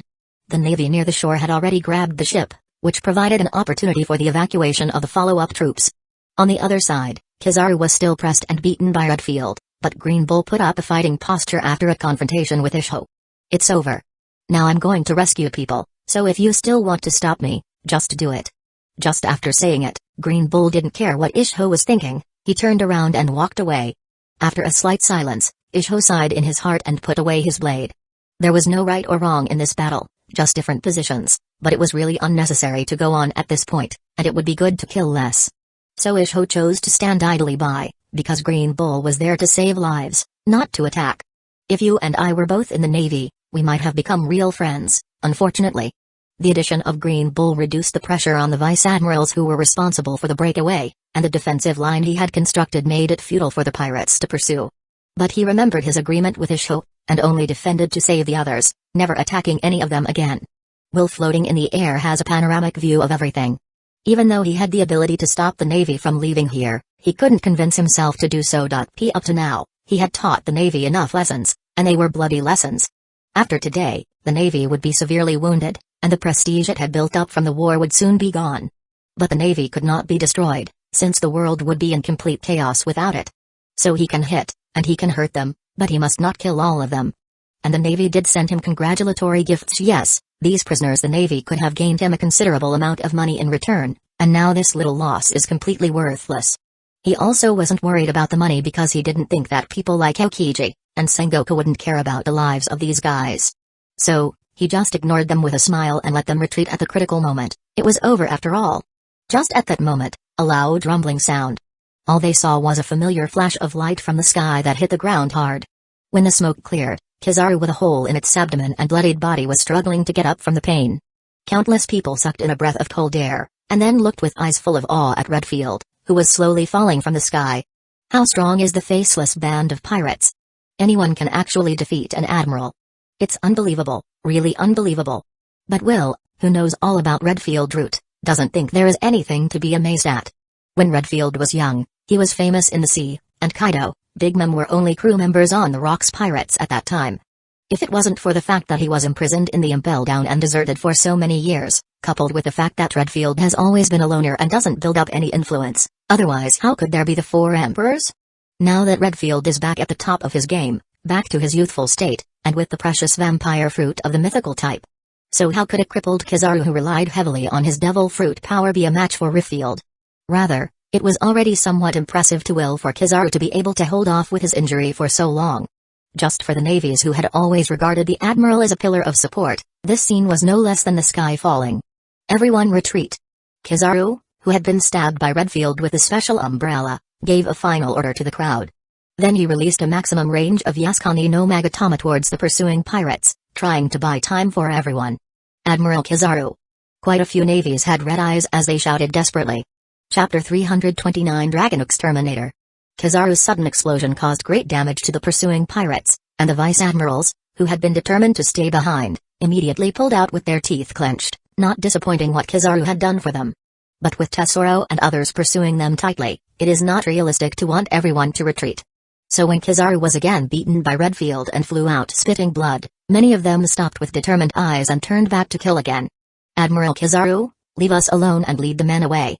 The future of the Navy cannot be buried here. Admiral Green Bull, you should go too, before it's too late. Green Bull gave them a deep look, then cancelled the protectorate used for defense and turned around, without a moment's delay. It wasn't that he couldn't continue to resist the enemy's attacks, but he also knew that he alone couldn't block the concentrated attack of the faceless pirate group and that he would be left behind completely, so now was not the time to be a hero. Kizaru also knew that it would be too late, so after pushing Redfield back, he immediately flashed to the ship.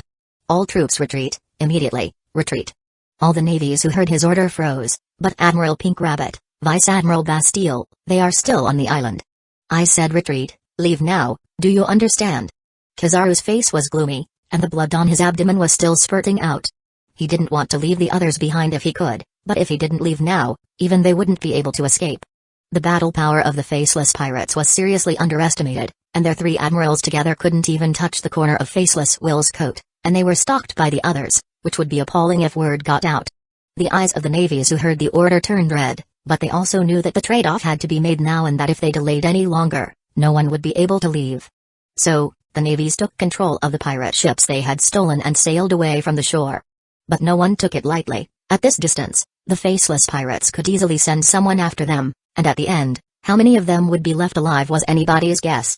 Redfield, who had let Kizaru escape, looked at Will and asked him with his eyes if he wanted to continue the pursuit, as it was not impossible to stop the escaping navy with both his level and Will's unimaginable ability to do so. Not to mention, now Will only needs to fly up into the sky and punch the sea with all his might. A huge tsunami will be able to drown all these navies, and the killing power that the quake fruit can cause under such circumstances is extremely terrifying. But do we really have to do this? Will subconsciously moved his right hand, which was wearing an infinity glove, a bit indecisive. Should he be the dreaded Demon King, or should he keep his bottom line and save the seeds of justice for the world? At that moment, Isho, sensing that the atmosphere was not right, still spoke up. The future world still needs a navy. Can the captain remember what he said? Will was startled at first, and then smiled in relief. So be it. Although he was a pirate now, he had never thought of himself as a real pirate, nor would he ever be one. Everyone else was trying to chase the Pirate King's name, but only he had his ambitions on the whole world. That's why he had never considered the Navy as his real enemy. In his mind, when he overthrew the rule of the Celestial Dragon, the Navy would become the power in his hands, so there was really no need to kill them all. The lessons of the war have been profound enough. After this battle, even if the world government rectifies some moths, the Navy will be powerless. After reorganizing his position, Will is still pirate, and loudly said, "The Navy has been beaten away by us, the rest of them are arrested." Many people knew right away that he didn't want to continue the pursuit, so it was wise to stop at the right time, as the results of the battle had been ungodly. And with Redfield and others joining them, the Navy, which was still stubborn, was soon defeated and captured. But Jian is a bit difficult to deal with. After she was controlled by Will using the magnetic field, she set a large number of desire fog to make a forbidden area around her. It is a headache. It's a good thing that Will remembered the dozens of warships that he had crumpled into a ball, which should have sea prism stone handcuffs in them, and the bottom of the Navy's warships all have a portion of sea prism stone inlay, which is the key to expelling sea kings. So he grabbed a warship and stretched it out, then let people go in and look for it, and soon found some sea prism stone handcuffs. With this thing, it's easy to handle her Tesoro, who was covered in gold, directly puts the sea prism stone handcuffs on Jian.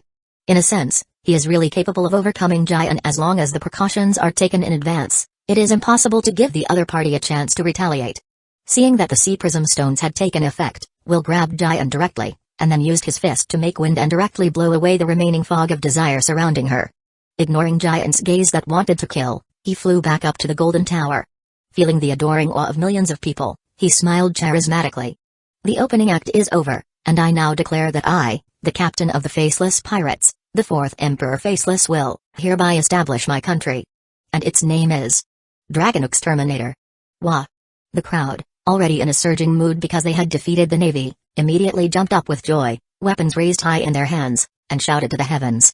Despite the twists and turns and the fact that there were so many things that went wrong, the founding ceremony was completed successfully, and even more exciting. Because the Faceless Pirates accomplished this feat after defeating the Navy's elite force head-on. Anyone else might not have been able to do it, and all those who witnessed it have one word in their minds right now: fucking awesome. But there are also many people who change their faces after hearing the word Dragon Exterminator. There are definitely many people who use dragons as names or nicknames on the sea, and the name of the pirate group, and under ordinary circumstances, no one would make any wild association. But these two words from the mouth of the Faceless Will, who had just defeated the naval elite and had recently made a big fuss over the Sabeti Islands and frightened the celestial dragons into shrinking, one has to think more. The use of the word Dragon Exterminator as the name of the country, did he have the idea of replacing it? How would the celestial dragons feel about this? He really is a bold man who won't give a face to anyone. Only Isho, Nami, and others who have been following him around know that to exterminate the dragon really means to exterminate the celestial dragons. And conquering the sea is just a part of their captain's plan. Chapter 330 The Navy suffers heavy losses. Will has defeated the Navy's elite to establish a successful nation. The scene was filled with a smoke and a smell of blood after the war, as well as corpses and a large number of naval prisoners, while also stimulating the nerves of countless people. Cheers once again resounded to the sky. Next, Will announced the addition of Germa 66, and even the rumored army of evil was silently pocketed by him, so you can imagine how terrifying the future Faceless Pirates will be.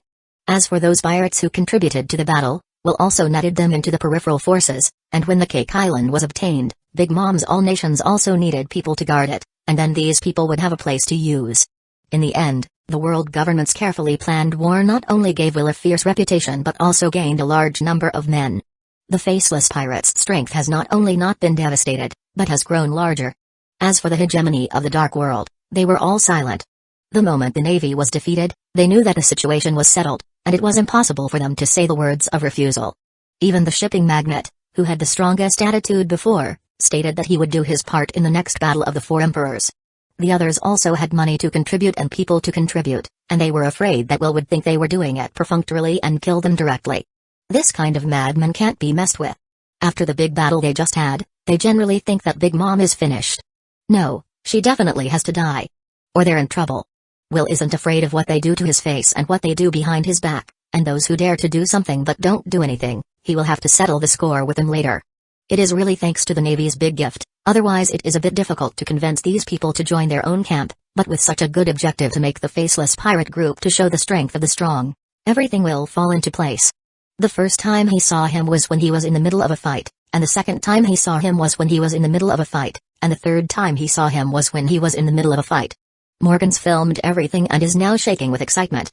He is the most calm and excited one among all the other underground emperors. Will's coercion and enticement never included him from the beginning, and his war with Big Mom can't use his contribution as a writer. But on the other hand, Morgan's wanted to interview the Faceless Pirates, and try to make today's event a piece of big news that will shock the world. Will had no problem with this. He wasn't a revolutionary army, he didn't need to keep a low profile. It would even be better to say that the greater the fame and the higher the bounty, the better it is for his subsequent plans. When his fame reaches its peak, with a wave of his hand, many people will follow him to the Holy Land marriage-wise. It was really exciting just thinking about it. On the other side, Aokiji far away from the Navy headquarters were silent for a full minute after receiving the message from Kizaru before he asked them to come back as soon as possible. In the end, only 15,000 of the 40,000 elite soldiers escaped alive. Killed in battle, missing in action, captured. The list is endless. And that's not all. A number of vice admirals have been left behind in the main camp of the Faceless Pirates because they took the initiative to hold off the pirates voluntarily, and at the moment, their life and death are unknown. Most importantly, an admiral, Pink Rabbit, was caught.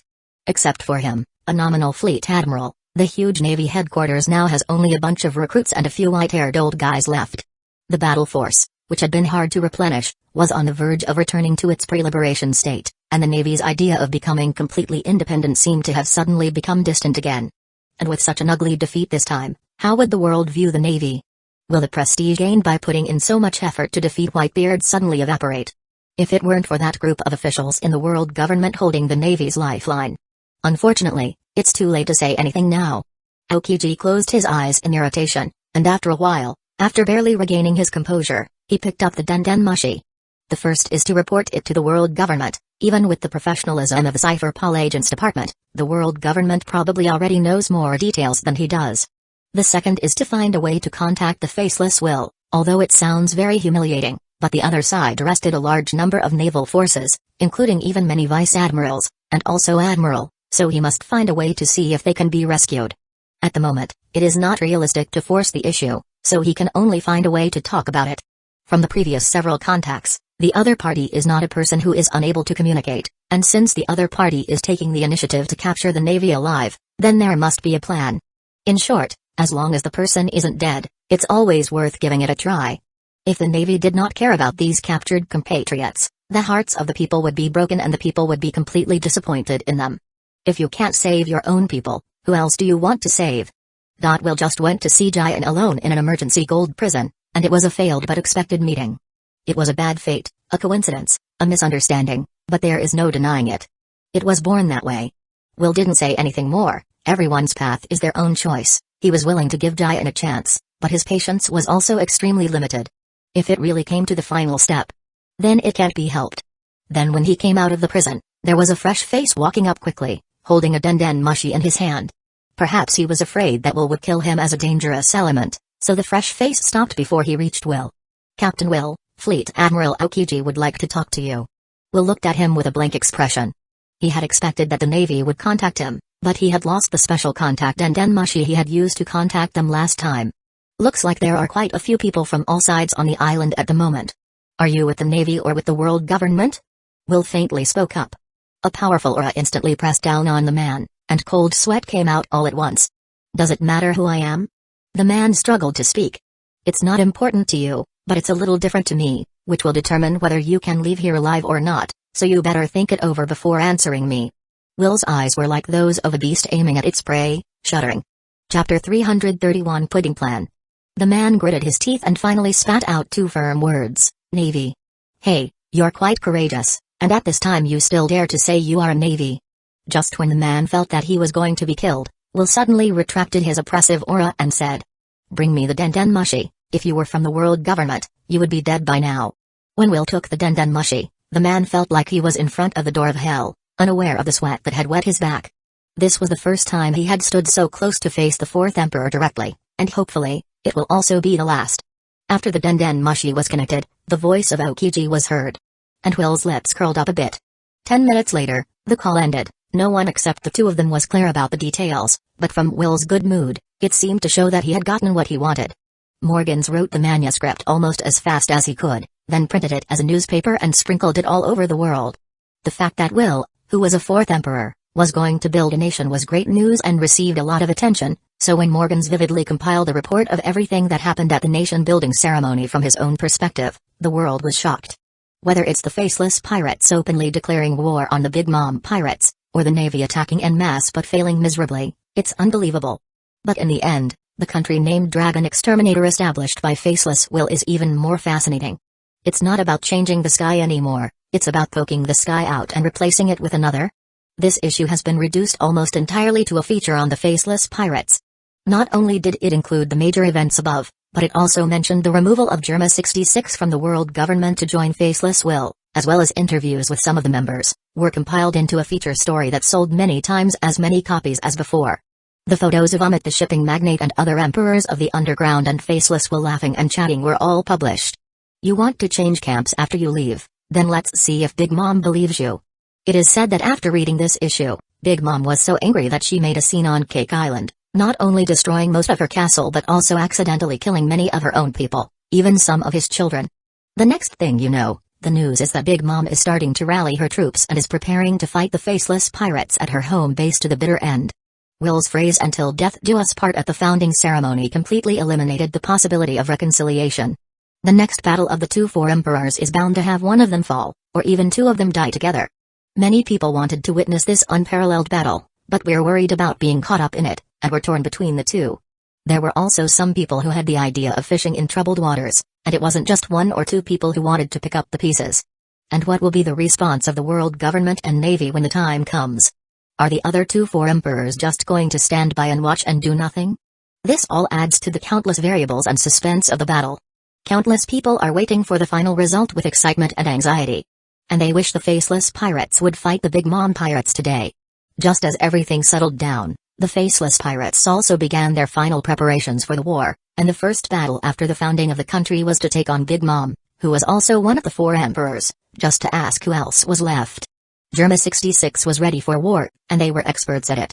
Although after joining the faceless pirates group, he had to fight the other four emperors before he could use his strength, but Judge felt that there was a chance of victory in this battle, and it was not a small one. The red, blue and green trio are even more eager to hit Big Mom's door immediately. In their eyes the four emperors are nothing to fear, except for Faceless Will. The shipping magnate, who had no way out, urgently called in a large number of ships and men, and the others were not idle either, as the number of ships docked in the waters around the Golden Island was increasing every day. Starsea, who had an ulterior motive, contributed a lot of information and a considerable amount of money about the Big Mom pirates. The information about the ability of the ministers and cadres of the Big Mom Pirate Corps was collected with a lot of effort. But for Will, who had more information than what the world knew, it was useless. But it also proved that he was right. Starsea was trying to gain his trust, and spies from other forces are sometimes better than his own people. On top of that, Starsea even tried to charm him with her beauty and her control of the pleasure district to see what girls he wanted and didn't have. After declining several times, Will took the two prettiest ones as maids, in order to reassure her. When the time comes, he will use them as a microphone, so that Starsea can pass on the wrong information to the world government. For this, he also enjoyed a few days of blank stares from Snowball and other girls. The final preparations have been completed, and tomorrow Will lead his men straight to Cake Island, which means this is the last chance to do it. Pudding, having completed her day job in a spirit of desperation, decided to take one last gamble. I will complete the task my mother has given me. In the dead of night, Pudding, who had taken a deep breath, knocked lightly on Will's door. Lord Will, I've made my best chocolate dessert, want some? Come on in. Yes. The first step worked. She thought it was because she had successfully gained Will's trust and lowered the other party's defensive psychology that she had successfully made the first step, not knowing that it was just someone who couldn't sleep and was curious about what she wanted to do, so he cooperated with her and ate the chocolate cake in the middle of the night. After coming in, Pudding was still as good as before, putting the dessert and milk on the table, and then raised her head towards Will and showed a bright and charming smile. We'll have to say that a maid outfit of Pudding looks charming, and with that lovely smile that could win an Oscar, it's considered a hit with all ages. If he was changed to some lecherous chef, he would probably die of nosebleed. After Will silently marveled at Pudding's superb acting skills, he looked at her curiously. Anything else? Pudding's bright smile suddenly froze on her face. I have a sweet smile, and I'm so cute and pretty, don't you have a little heart? The second persona Pudding cries out in her mind in a frenzy. I will get back the grievances and humiliation I have suffered during this time. When your memories are extracted, you will become my playthings, and my mother will love me even more. A sudden sickly blush appeared on Pudding's face when she thought of it. Chapter 332 Just a little bit. This is my special chocolate cake with love, it's very good for sleep. Tomorrow you are going to lead the attack on Big Mom. Pudding knows she can't help much, and this is the only thing that she can do. Won't you try it? Pudding stood nervously with her cute face and put on a please try it's expression as if Will was committing a crime by not eating a little. Looking at Pudding's expectant face, Will found it interesting and took a bite like she wanted. Well, it's not bad, but I don't like desserts much. If you were on the Cake Island, your skill would be valued. Will just concentrated on eating the dessert without looking up at her, but Pudding still stiffened her whole body, and she felt for a moment that the man in front of her knew something. But immediately she put her worry in her stomach, no longer scaring herself. There are not many people who know her identity. Among the many children of Big Mom, the best hidden is her. If Will is now standing on the Cake Island and saying this to her, then she will not take any chances. And the other thing that made her confident that she hadn't been exposed was that if the other party discovered her true identity, how would they dare to eat what she had sent? Pudding looked at Will, who put the chocolate cake into his mouth one bite after another, and a smile on her face became more and more sweet and touching. Pudding, life was saved by you, my lord. To stay by your side is actually Pudding greatest extravagance. If possible, Pudding would like to make a chocolate cake for my lord for the rest of her life. Unknowingly, when Pudding said these very touching words, she had quietly arrived behind Will. Tired, right? Pudding will give you a massage with that. Pudding reached out her sinful hand towards Will's head. Closer, closer. It's about to happen. Pudding's heart began to beat uncontrollably, and as long as she succeeded, she would be able to take one of the four emperor under her wing or even a slave by tampering with their memories, and then she would receive all of her mother's love, and she would become truly the most beloved daughter in her mother's heart. But a silver-white dinner plate stood in her way. Don't bother with the massage, baby 5 would kill you if she learned how you take her job. Remember to clean up when you leave. Pudding subconsciously took the plate, and then froze in place, dilly-dallying, unwilling to leave. At the same time, the evil Pudding in her heart began to growl incessantly, damn it. It was that close. She knew in her heart that the trust she got was not enough. In the world of pirates who possess such a magical item as devil fruit, those who are not vigilant often die ugly deaths, such as those unlucky people who lose their vigilance because the sugar is quite sweet and end up falling completely. According to the original plan, Pudding was prepared to gain the trust of the faceless pirates little by little. The ability to edit the memory of a target at will is so perverse that anyone could theoretically be controlled by Pudding if they weren't on guard. But there was no more time left for her to slow down and set up the original plan. She had to get ahead of the game, and now was her last chance. She had no choice but to take out her killer move. Her eyes were red, her tears swishing down, and it was heartbreaking to watch. However, Will just sat there and watched her perform quietly. The atmosphere was very embarrassing at one point. Evil Pudding, are you blind to have such a beautiful woman crying in front of you? Hurry up and say something to comfort me, or just say something. How can I go on with this? Ah. Asshole. The more Pudding cried, the sadder she became, but Will was like a piece of wood with no feelings. In the end, it was Pudding who couldn't hold on any longer and took the initiative to cry, Lord Will, actually, there are some things Pudding has always wanted to say to you, but she doesn't have the courage, but if she doesn't say them now, I'm afraid there will never be another chance. Oh. Don't owe me, you big-headed fucked. Pudding is going crazy, but still vividly renders, actually, from the moment you saved us, I fell in love with my Lord Will. I know Pudding is not worthy of you, my lord, but Pudding wants to repay your kindness in her own way. I see. Will's reaction almost made Pudding collapse. In all of her expectations, the only thing she did not expect was this result, but there is no turning back, there is no way back. Pudding had to let the play continue. After expressing her admiration and love for Will, but did not get any imaginary response, Pudding clenched her teeth, then smiled shyly at Will, and actually started to take off her clothes. Will pursed his lips and decided to continue to play dumb to the end, to see how she would continue this monologue. So clothes one by one slipped off the body of Pudding, and it didn't take long for Pudding to be in her birthday suit but was unable to get any little response from Will.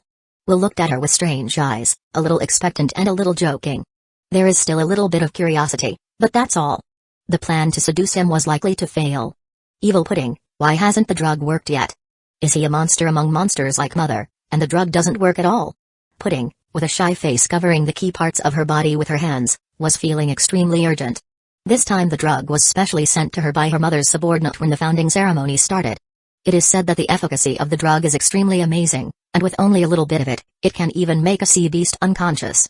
And there will be no signs of awakening for at least 10 hours. It is regarded as the black technology drug of pirate world. But Pudding, who had prepared herself with many plans, cleverly incorporated all of the poison into the chocolate cake that Will had just eaten, fearing that it might not work. In her opinion, although faceless Will is the same 4 emperors as her mother, he is of normal human blood and can live, die and be poisoned just the same, unlike her mother, whose strong stomach acid dripping from her mouth could even melt steel. Against real monsters like Big Mom, it's hard to poison her with enchanting poisons and such, but against ordinary people like Will and Shanks, Pudding thinks it will definitely work. But unfortunately, from the looks of it, she missed the boat. Will ate all the special dessert she prepared in front of her, but sat there quietly watching her as if nothing had happened. Chapter 333 Defects? It must be said that Pudding is indeed a special creature with an angel face and devil body, especially seeing her lower half body that was slightly covered with her small hand that makes a man feel a bit itchy. But Will is no longer the playboy he once was, and most importantly, after countless battles and being used to death, his heart has become stronger. If Pudding thought that this would be enough to make him lose control, then she is really underestimating him. So the smile on Will's lips became stronger and stronger, but he was indifferent until he made Pudding shudder from his smile that was also not a smile. At this point, Pudding has confirmed that the drug is ineffective, and is even a little worried that the other party has not noticed anything wrong, so it can only be the last step. After both scenarios A and B had failed, Pudding chose to go to the end with Scenario C. It's cold. The charming Pudding looked at Will with expectant eyes, as if she was begging for a warm embrace. Will thought about it, then threw a cloud of lava to her side, startling her. The magma temperature is high, now it's not cold anymore. The spiral ascension level steel straight man created by Will gave Charlotte Pudding a serious blow. Even an actress like Pudding, who had worked on her acting skills since she was a child, could no longer maintain her incredulous expression of shock. Who am I? What am I doing? What should I do next? Pudding had never thought things would be like this at the show, and in this brief moment, she was suddenly confused and frustrated. Will saw from her expression that the show wouldn't go on if this continued. So he took the initiative and said, "Do you really want to repay me?" When Pudding was woken up from her disorientation by his voice, hope rose in her heart and she nodded her head. Pudding knows that she can't compare to Nami-sama and the others, but this is the only thing that Pudding can give to you, my lord. With that said, Pudding took her hands away from her body very shyly, showing all her youthful beauty to Will's eyes. At the same time, evil Bryn roared in her heart, "How can I be no better than those ugly girls? This is a big loss. But as long as the plan succeeds, what is this sacrifice?" Will listened and nodded happily as if ignoring the beautiful fruit body of the girl in front of him. "Very well, I do need you to do something for me." Actually, up to this point Pudding was nervous and apprehensive, but she tried to keep her persona from crumbling, and she knew that it was impossible to give nothing at all. But just as she nodded shyly on the surface, her heart determined to approach Will for the final step. Then she heard Will say this. "Come on board with me tomorrow, I'll take you to Cake Island to see the best dessert makers in the world. It is said that they are all there. There is something I need you to help me with." When she heard Will mention the word Cake Island again, Pudding tried not to care, but there was always a faint feeling of uneasiness around her, which was very annoying. But Will's willingness to take her with him was good news, as it meant that even if today's plan failed, she would still have a chance to complete the mission on the way. And even if the mission fails, as long as she doesn't reveal her identity, she has already entered the ranks of the Faceless Pirates and will likely play a specific role in the Battle of Cake Island, believing that even a little weakness or negligence in a battle between the two four emperors will be magnified to the extreme and become the key to defeat. At this point, Pudding is absolutely right, but it's not Will who really has the fatal weakness, it's her mom, Big Mom. If things had gone according to plan, Caponebridge would have almost teamed up with Luffy's gang to kill Big Mom at the next tea party. The photo of the nun, the huge character flaws that could have been the death omen that caused Big Mom to lose the war and even her own life. It was because of this knowledge that Will chose to publicly declare war, thereby pushing his own popularity to a peak. But compared to that, Will still wants to defeat Big Mom in an open and above-board manner. From the beginning, this was a war that could not be lost. Pudding had no idea what Will was thinking, much less what Will wanted to take her to Cake Island for. All she knew was that she had been kicked out naked. Bastard. Go to hell. Pudding was holding the clothes on her body with an ugly face, and her mind couldn't help cursing. Although it saddens her to seduce a man she doesn't like without shame, it's much worse when he ignores her with no interest or even dismisses her. 100 times worse, 1,000 times worse, 10,000 times worse. Pudding really can't understand why he is so calm when she is so beautiful, so cute, and even her body is as good as anyone else's when she takes off all her clothes to seduce him. Is it that aspect that doesn't work? Pudding could not help but maliciously speculate about Will's physical defects, and she could only console herself with this. But no matter how much she let it out, her plan was a complete failure. Good thing it wasn't the end of the world, she still had a chance. After getting dressed, Pudding left with a final hateful glare toward Will's clothes room. Will was also contemplating in his room. He didn't want to destroy the flowers, but only if Pudding was willing to work for him. If not, he would consider taking the memory fruit into his own hands. The fact that this devil fruit can accomplish so much, he would never let Pudding leave alive. As for the piece of chocolate cake that he had eaten before, Will didn't really eat it, knowing that Pudding had a problem that she might tamper with the food and still eating it to see if it would affect him. That was a little too stupid. Will was very satisfied with his physical quality, but he had not yet left the mortal body, and the poison would definitely still affect him. So in order to cooperate with Pudding to keep the show going, he directly used the gate fruit to open a door in his mouth to connect to other places, and things were sent to other places once they were in his mouth. If Pudding knew that Will hadn't eaten at all and that he was teasing her the whole time, watching her making a fool of herself, she would probably be furious. Maybe that evil Pudding will even jump out and try to die with him. Meanwhile, Snowball, who was restless and couldn't sleep, started wandering around the castle and immediately cursed Will after witnessing Pudding coming out of his room naked, and then went back with her mouth full of resentment. Chapter 334 War. Ever since the 4th Emperor Faceless Will officially declared war on Big Mom, who is also one of the four emperors. Tension and unease have gripped the new world, and everyone knows that this will be a prolonged war, no less than the war of the best. Maybe the name for emperor will become a thing of the past and the sea will be reshuffled. So whether it's the navy, the world government, the deeply hidden revolutionary army, or the countless pirate groups that have suffered a major loss in the Battle of the Golden Island, the dark forces all have their eyes firmly fixed on the faceless pirates and the Big Mom pirates. And when the faceless pirate group led hundreds of warships and blatantly flooded Cake Island, the world was still shaken. But Big Mom hasn't been idle all this time, and countless of her troops have been gathered on Cake Island, waiting for the faceless pirates to attack. What the final outcome would be, who knows? At this time, on Cake Island, which is full of grass and trees, the 3 Sweets generals, 34 ministers and other children of Big Mom and tens of thousands of Hummy's troops are all standing on the square inches the center of the Cake Island. Even though Will had turned all the people of the Dark World against her, Big Mom was still on top in terms of the total force. Big Mom herself was sitting on a huge throne in the rear, staring straight ahead, with Zeus and Prometheus floating on her left and right. Just at this moment, a message came from the outermost lookout responsible for observing the sea. The faceless pirates is coming. The shining silver white light of the technologically advanced Avengers was the first thing to appear in everyone's vision, and then the dense silhouettes of the ships followed, putting great pressure on Big Mom's side and making many people quietly swallow their saliva, wondering if they could really win this war. Even if we win, how many people will survive in the end? And as the side that took the initiative to declare war, the fleet led by the faceless pirates had the full advantage of the first hand, and the momentum was compelling. Everyone believed that Will was sure of victory before taking the initiative to declare war on Big Mom, and many people like the rulers of the underworld had no way out, so they could only hope to win the war. So psychologically, the faceless pirate group had the absolute advantage. Seemingly sensing that some people were different, Big Mom, who was sitting on the throne, immediately snorted. Suddenly, the fear of Big Mom in the hearts of the crowd immediately overwhelmed their uneasiness of the next battle between the two emperors. Outsiders may think that Faceless Will's fierce reputation is higher than that of Big Mom, but those of them who live under Big Mom's shadow regard Big Mom as the most terrifying monster in the world. And so the fear in their hearts was taken over by an even greater fear, and although their faces were so distorted, the pre-war momentum was lifted. Soon, the Avengers entered the range of the Big Mom fleet, but neither side had any intention of firing directly. Only when Will led his men into the hinterland of Cake Island, a position where there was no chance to escape after the firefight, did he lead them to a halt. From this position, he could clearly see the look of unease, fear and anger on the faces of some people. As a member of the Four Emperors' forces, they had always been the ones to attack others, and when was it their turn to do so? But when the person who came to their door was the equal of Big Mom, they were angry, but at the same time, they must have been afraid. Because their sense of superiority was gone.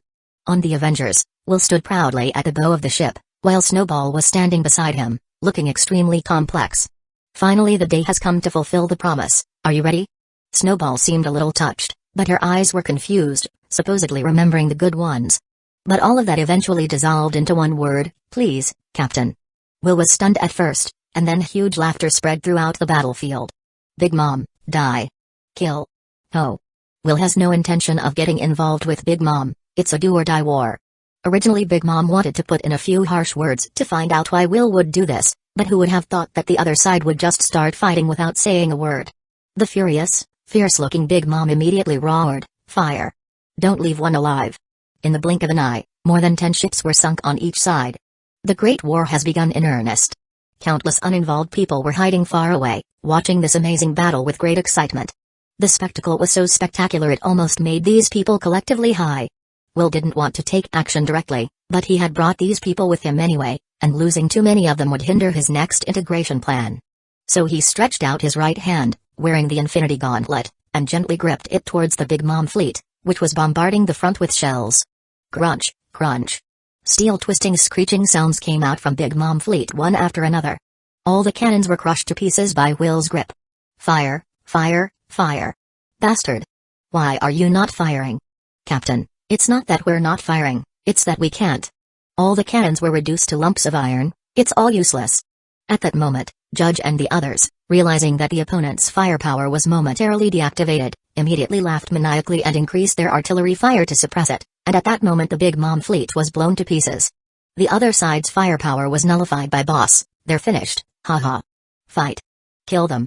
Big Mom pirates, die. I never thought I'd have the day to fight one of the Four Emperors, it's so cool. Without the cannons, Big Mom's fleet was a complete target, crying out for help from Will's powerful firepower. Run, Captain, we can't fight. Run? To run away is to die. Let's go. We still have a chance as long as we can fight at the port side. The captains of the various ships shuddered and swung at the thought of what Big Mom had done to the betrayer. Keep fighting, and they may still survive. If they run, they're dead for sure.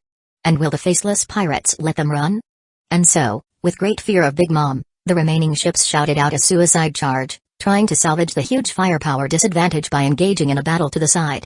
The good news is that they are not that far apart, which gives them a lot of hope.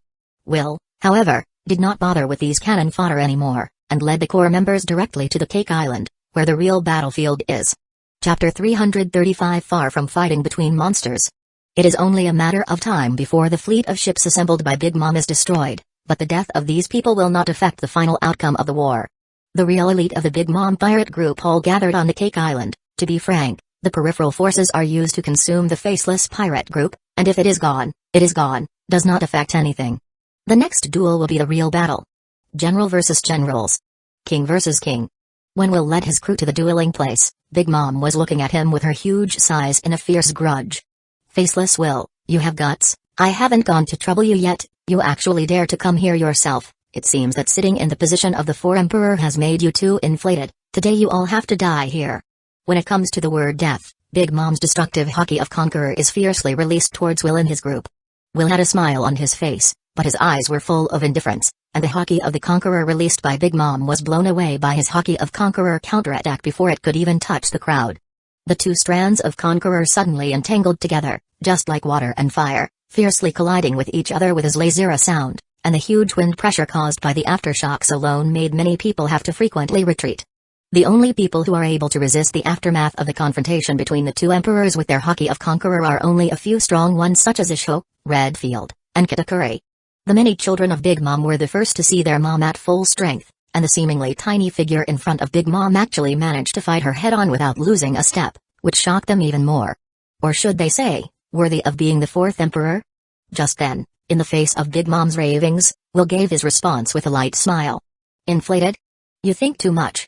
I came here because I was sure I would kill you. Many hearts and minds were shaken. At the end of the day, a deadly and austere momentum burst from him once again, actually making Big Mom lose focus for a moment. The momentum competition is to see who can't hold on to a weakness first. So when the crowd came back to their senses, they were even more horrified to see that Big Mom actually took a step back in the midst of a Haki of Conqueror confrontation. Big Mom looked down at her feet in disbelief, and then, in a frenzy of irritation, raised her momentum to the top, swinging a huge fist wrapped in armament Haki to smash into Will, who was the size of an ant. I want you to die. Boom. The fearless Will didn't flinch or dodge, just like an ant shaking an elephant, he also threw the strongest punch. The utterly disproportionate contrast makes for a funny picture, but the huge contrast between the two results in a complete loss of sound for everyone else. Although Big Mom's strange power is horrifying, but Will also has his own bottom line. 45 devil fruits have already strengthened his body to the extent that it crosses the limits of his species. In other words, Big Mom is not an ordinary human being but has the blood of other races, and Will is also beyond ordinary humans. It's a duel to the death between monsters. The huge destructive force did not cause any damage to both sides, but it made the ground under their feet crumble and the whole square ruptured and was destroyed by the collision of the fist. Go. Don't get involved in Mom's fight. Leave the captain here and don't disturb them. Kitakuri and Uchiha were wise enough to lead their men away from here, as the destruction that the two emperors could cause with their full power was far beyond their imagination, and they would have died if they had been involved. The inhabitants of the Cake Island had already been moved away, so they didn't have to worry about anything at all. On the other side, Big Mom and Will, who did not use their devil fruit ability first, punched each other one after another, and in the blink of an eye, the ground collapsed several dozen meters. Is that the only extent of your strength? After taking another hard attack from Big Mom with brute force, Will's eyes were fierce. Zeus. This kind of talk has never been used by Big Mom to destroy the morale of others. When is it her turn to be irritated by it? The crazy Big Mom called out to Zeus directly, and then grabbed him out of her body with her red, evil-eyed stare. Thunder. A giant pillar of lightning struck directly at Will, who had a mocking smile on his lips. Boom. The loud noise spread throughout the battlefield, and Kitakuri and the others, who had already found their opponents and started fighting, looked over subconsciously. With such a terrifying attack, even the other four emperors couldn't get away with it, right? Just as this thought had just risen, Will's unharmed but shining electric figure reappeared before everyone's eyes. Playing with lightning in front of me? What an idiotic thing to do. Let me show you what it means to really control lightning. 1 billion volts Ancient Thor. Will dashed into Zeus's body with a flash and then sucked him. There was a thunderstorm of lightning that flashed so brightly you couldn't open your eyes. In the next second, Will, who had absorbed all the energy of Zeus, directly transformed into the ancient god of thunder, lowered his head and gazed at the ugly-looking Big Mom with a cold and ruthless stare. And Zeus, who was almost electrocuted, was reduced to the size of a palm, weak on the ground, unable to fly. The look in its eyes was filled with fear, but also a little affection and awe. God's judgment. It was as if the ancient god of thunder had really reappeared on earth, and when the violent thunder and lightning was obediently held in Will's hands and condensed into a spear and thrown at Big Mom, countless people were lost for a moment. But not Big Mom. Napoleon was held in her hands, as if the unstoppable giant's best move, the spear of Elbaf's Lansikaku, had been wielded with astonishing power in her hands. But the destructive power of lightning is never limited to its penetrating power. After only a moment of stalemate, the more destructive ancient Thor god's judgment shattered Big Mom's attack and blew Big Mom out of the sky with a violent breath. Mom. Many people were stunned at the sight. And the people on Will's side shouted out. It is clear to everyone that the most critical aspect of this war is the victory between Faceless Will and not Big Mom. Judging from the current battle situation, it seems that Faceless Will still has the advantage. But in the next second, the roaring cheers stopped. Like an ancient beast awakened from its slumber, Big Mom, who had been blown several hundred meters away, they could not even see any wounds on her as she stood up again as if nothing had happened. When she was only 5 years old, she was able to shatter the blades of giants, without injury. Will's attack is strong, but to kill her with this alone is a pipe dream. Chapter 336 History is always remarkably similar. How strong is Big Mom? The nun who once adopted her, when negotiating with the world government, gave a 5-year-old Big Mom this comment: if she goes to the Navy, she'll be an admiral and a fleet admiral in the future. If you send her to the Cypher Pol Agents Department, she will be the strongest shield in the hands of the celestial dragons. And at that time Big Mom had not yet received the devil fruit of the nun's soul. What followed was exactly what the nun had predicted, as Charlotte Linlin grew into a complete monster, stepping up to the throne of the Four Emperor and becoming one of the strongest people on the sea. It's hard to imagine what the world would be like now if Big Mom was really brought back by the world government to train and be brainwashed. In terms of her own defensive power alone, Big Mom may be the strongest of the Four Emperors, no, quite possibly the world. If you don't count her self-healing ability, Kaido may not even be able to match her. And when she was attacking using Zeus and Prometheus, it's Big Mom that got hurt first. But it turns out that the damage that either fire or lightning can do to her is negligible.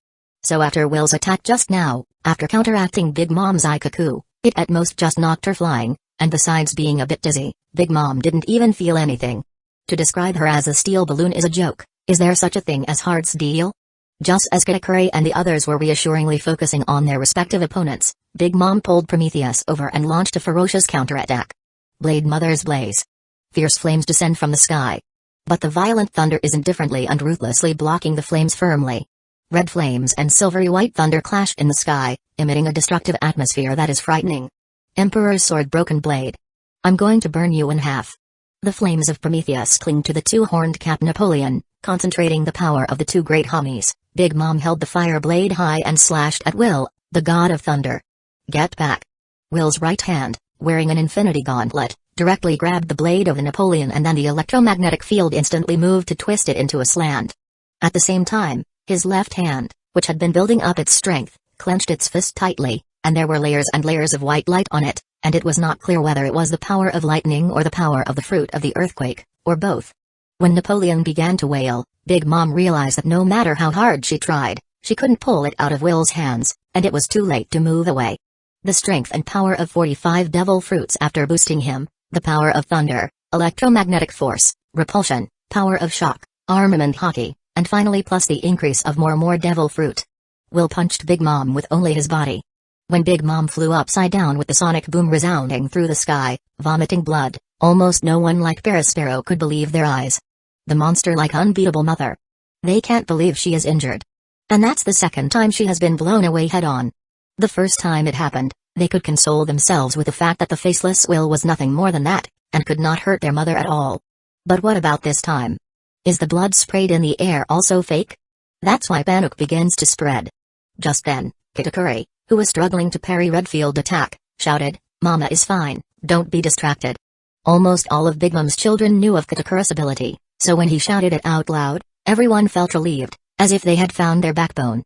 But he reminded them too late, and to be repeatedly distracted in the midst of a battle against Uchiha and others was a death wish. As one of the three Sweets generals, Charlotte Cracker was shattered by Uchiha, and was left dead on the ground, unable to move. And Tesoro took the opportunity to wrap one of Charlotte Smoothie's legs in gold. Lockobi, the Vinsmoke and others have also solved their opponents or gained the upper hand. Bartholomew consciously assumed the responsibility of protecting the back row, repeatedly making the Big Mom pirates' attack useless. And the scales of victory are beginning to tip heavily in Will's favor. To make matters worse, the cannon fodder on the periphery has been annihilated, and the 6 people who have continued to kill have fought head-on with the tens of thousands of Hami's army created by Big Mom. And the scene is extremely chaotic and bloody. Katakuri thought his side had the advantage in strength and mid to high-end combat power, but they didn't realize that Redfield and the others were much stronger than they thought. The 3 Sweet generals were no match for Uchiha, Redfield, and Tesoro, and would not have been able to withstand the attack if the ministers hadn't joined forces. Especially Redfield, who reeked of blood and held a strange-looking umbrella as a weapon. If not for his ability to foresee the future, Katakuri would have been defeated.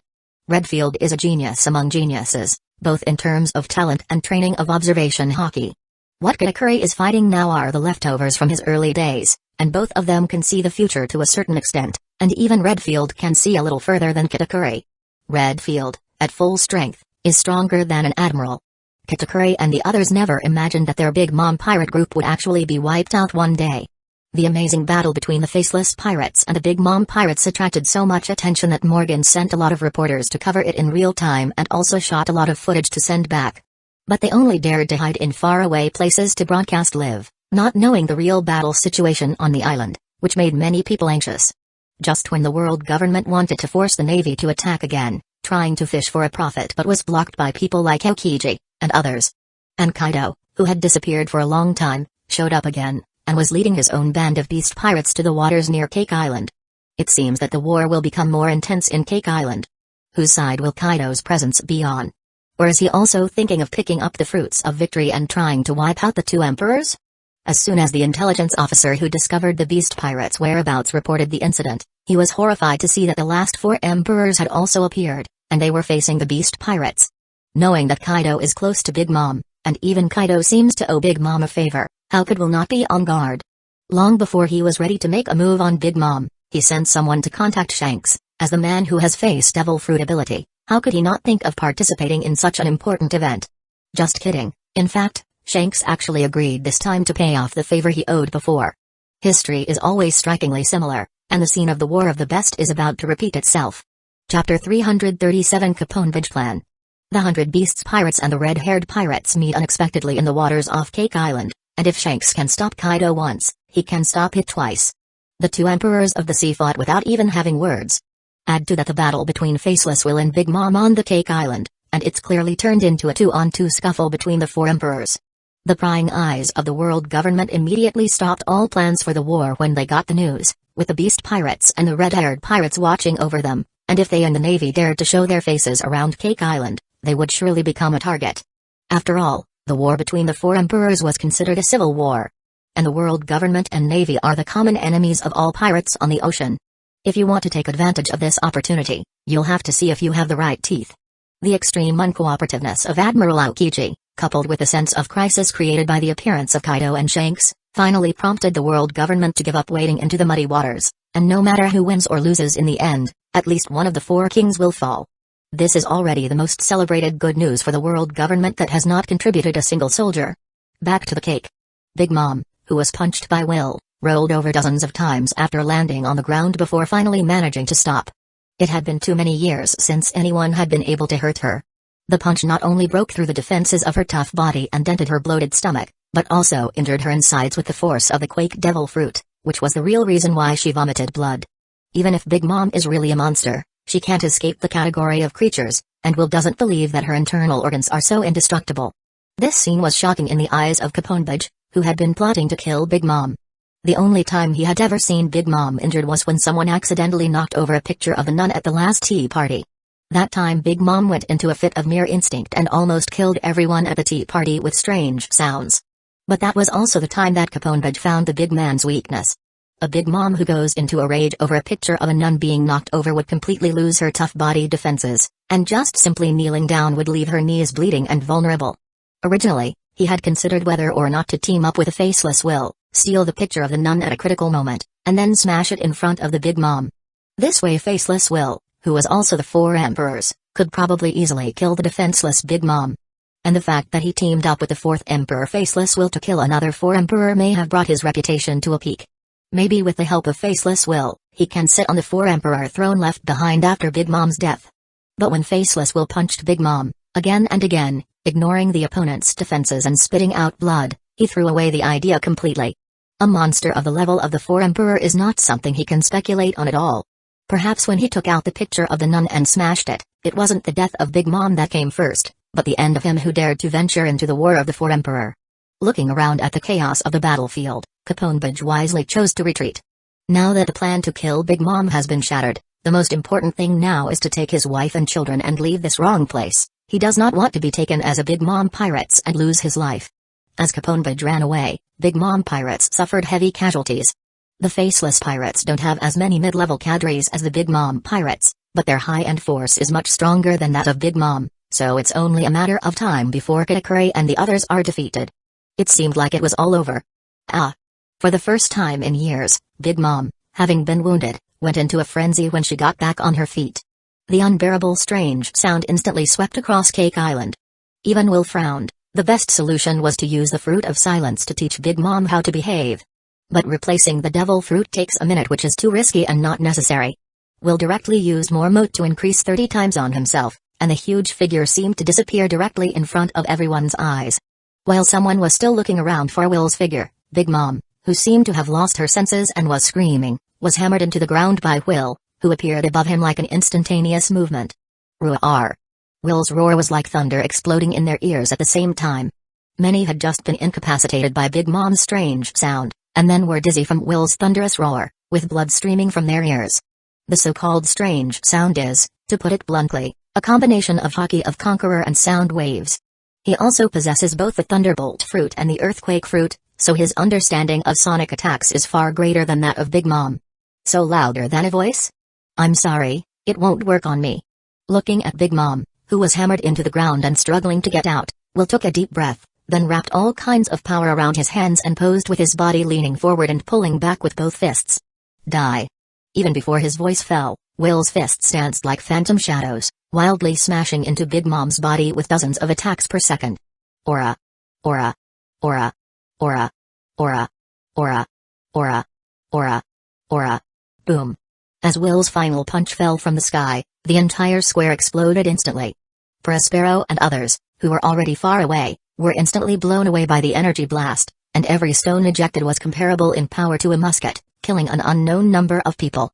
Redfield was ready to deliver the final blow to Kusagakure, but the foretelling of the future forced him to get out early and retreat far away with his men. Everyone had seen the scene of Faceless Will pushing Big Mom on the ground with his hands, but now the wave of air from the attack alone had caused so much destruction. What would happen to the Big Mom who had taken all of Faceless Will's attacks head-on? Members of both sides were subconsciously focused on the center of the battle after being lifted off the ground. Pudding, who hadn't had a chance to do anything, was now covering her mouth with a face of fear to prevent herself from making a sound. When the scarred Big Mom was rushed out by a huge fountain, the crowd was shocked to see that Will's series of attacks had actually pierced through the Cake Island. What a destructive force this is. Chapter 338 Soul Epicenter Explosion. It was as if the entire battlefield had been suddenly pressed to pause, and the silence was terrifying. Faceless Will's powerful attack literally destroyed all the faith support the Big Mom pirates had in Big Mom. Big Mom is strong as a monster, but apparently, now a monster stronger than her has appeared. Had Big Mom not summoned her hummies and used Big Wave at the last minute to send herself back to the island, the battle might have been over. The Big Wave, which seemed to be alive, slowly disappeared from the big hole in the center of the island after completing its task, and it was exhausted from trying to lift Mom up. What the hell are you if you've survived all this? The giant race doesn't have an inherently strong defense like this. The victorious Will couldn't help but ask, as he was indeed a bit curious about Big Mom's race, or if she was actually a product of scientific research, such as the accident that occurred when Vegapunk was researching the lineage factor. If they say that Big Mom is actually a weapon of war accidentally born in an ordinary human couple after receiving the superior blood factor of each race, it seems that everything can be explained. After all, those who had abandoned Big Mom's parents were all ordinary human beings, and if they could travel on such a luxurious ship and still barely raised Big Mom for several years, they would definitely not be ordinary human beings. Will was very interested in these things, but apparently, the immature Big Mom didn't know about them at all, and even if she did, she wouldn't tell him. Big Mom just looked hideous, gasping for air, and the seemingly endless rounds of heavy punches just now really did make her feel the pain. What's more, every punch that Will threw at her would penetrate the outer surface of her strong defenses, causing great pain and damage inside her body. The good news is that after using the armament Haki for defense, the power of the shock devil fruit was effectively reduced, and that's why she wasn't killed alive.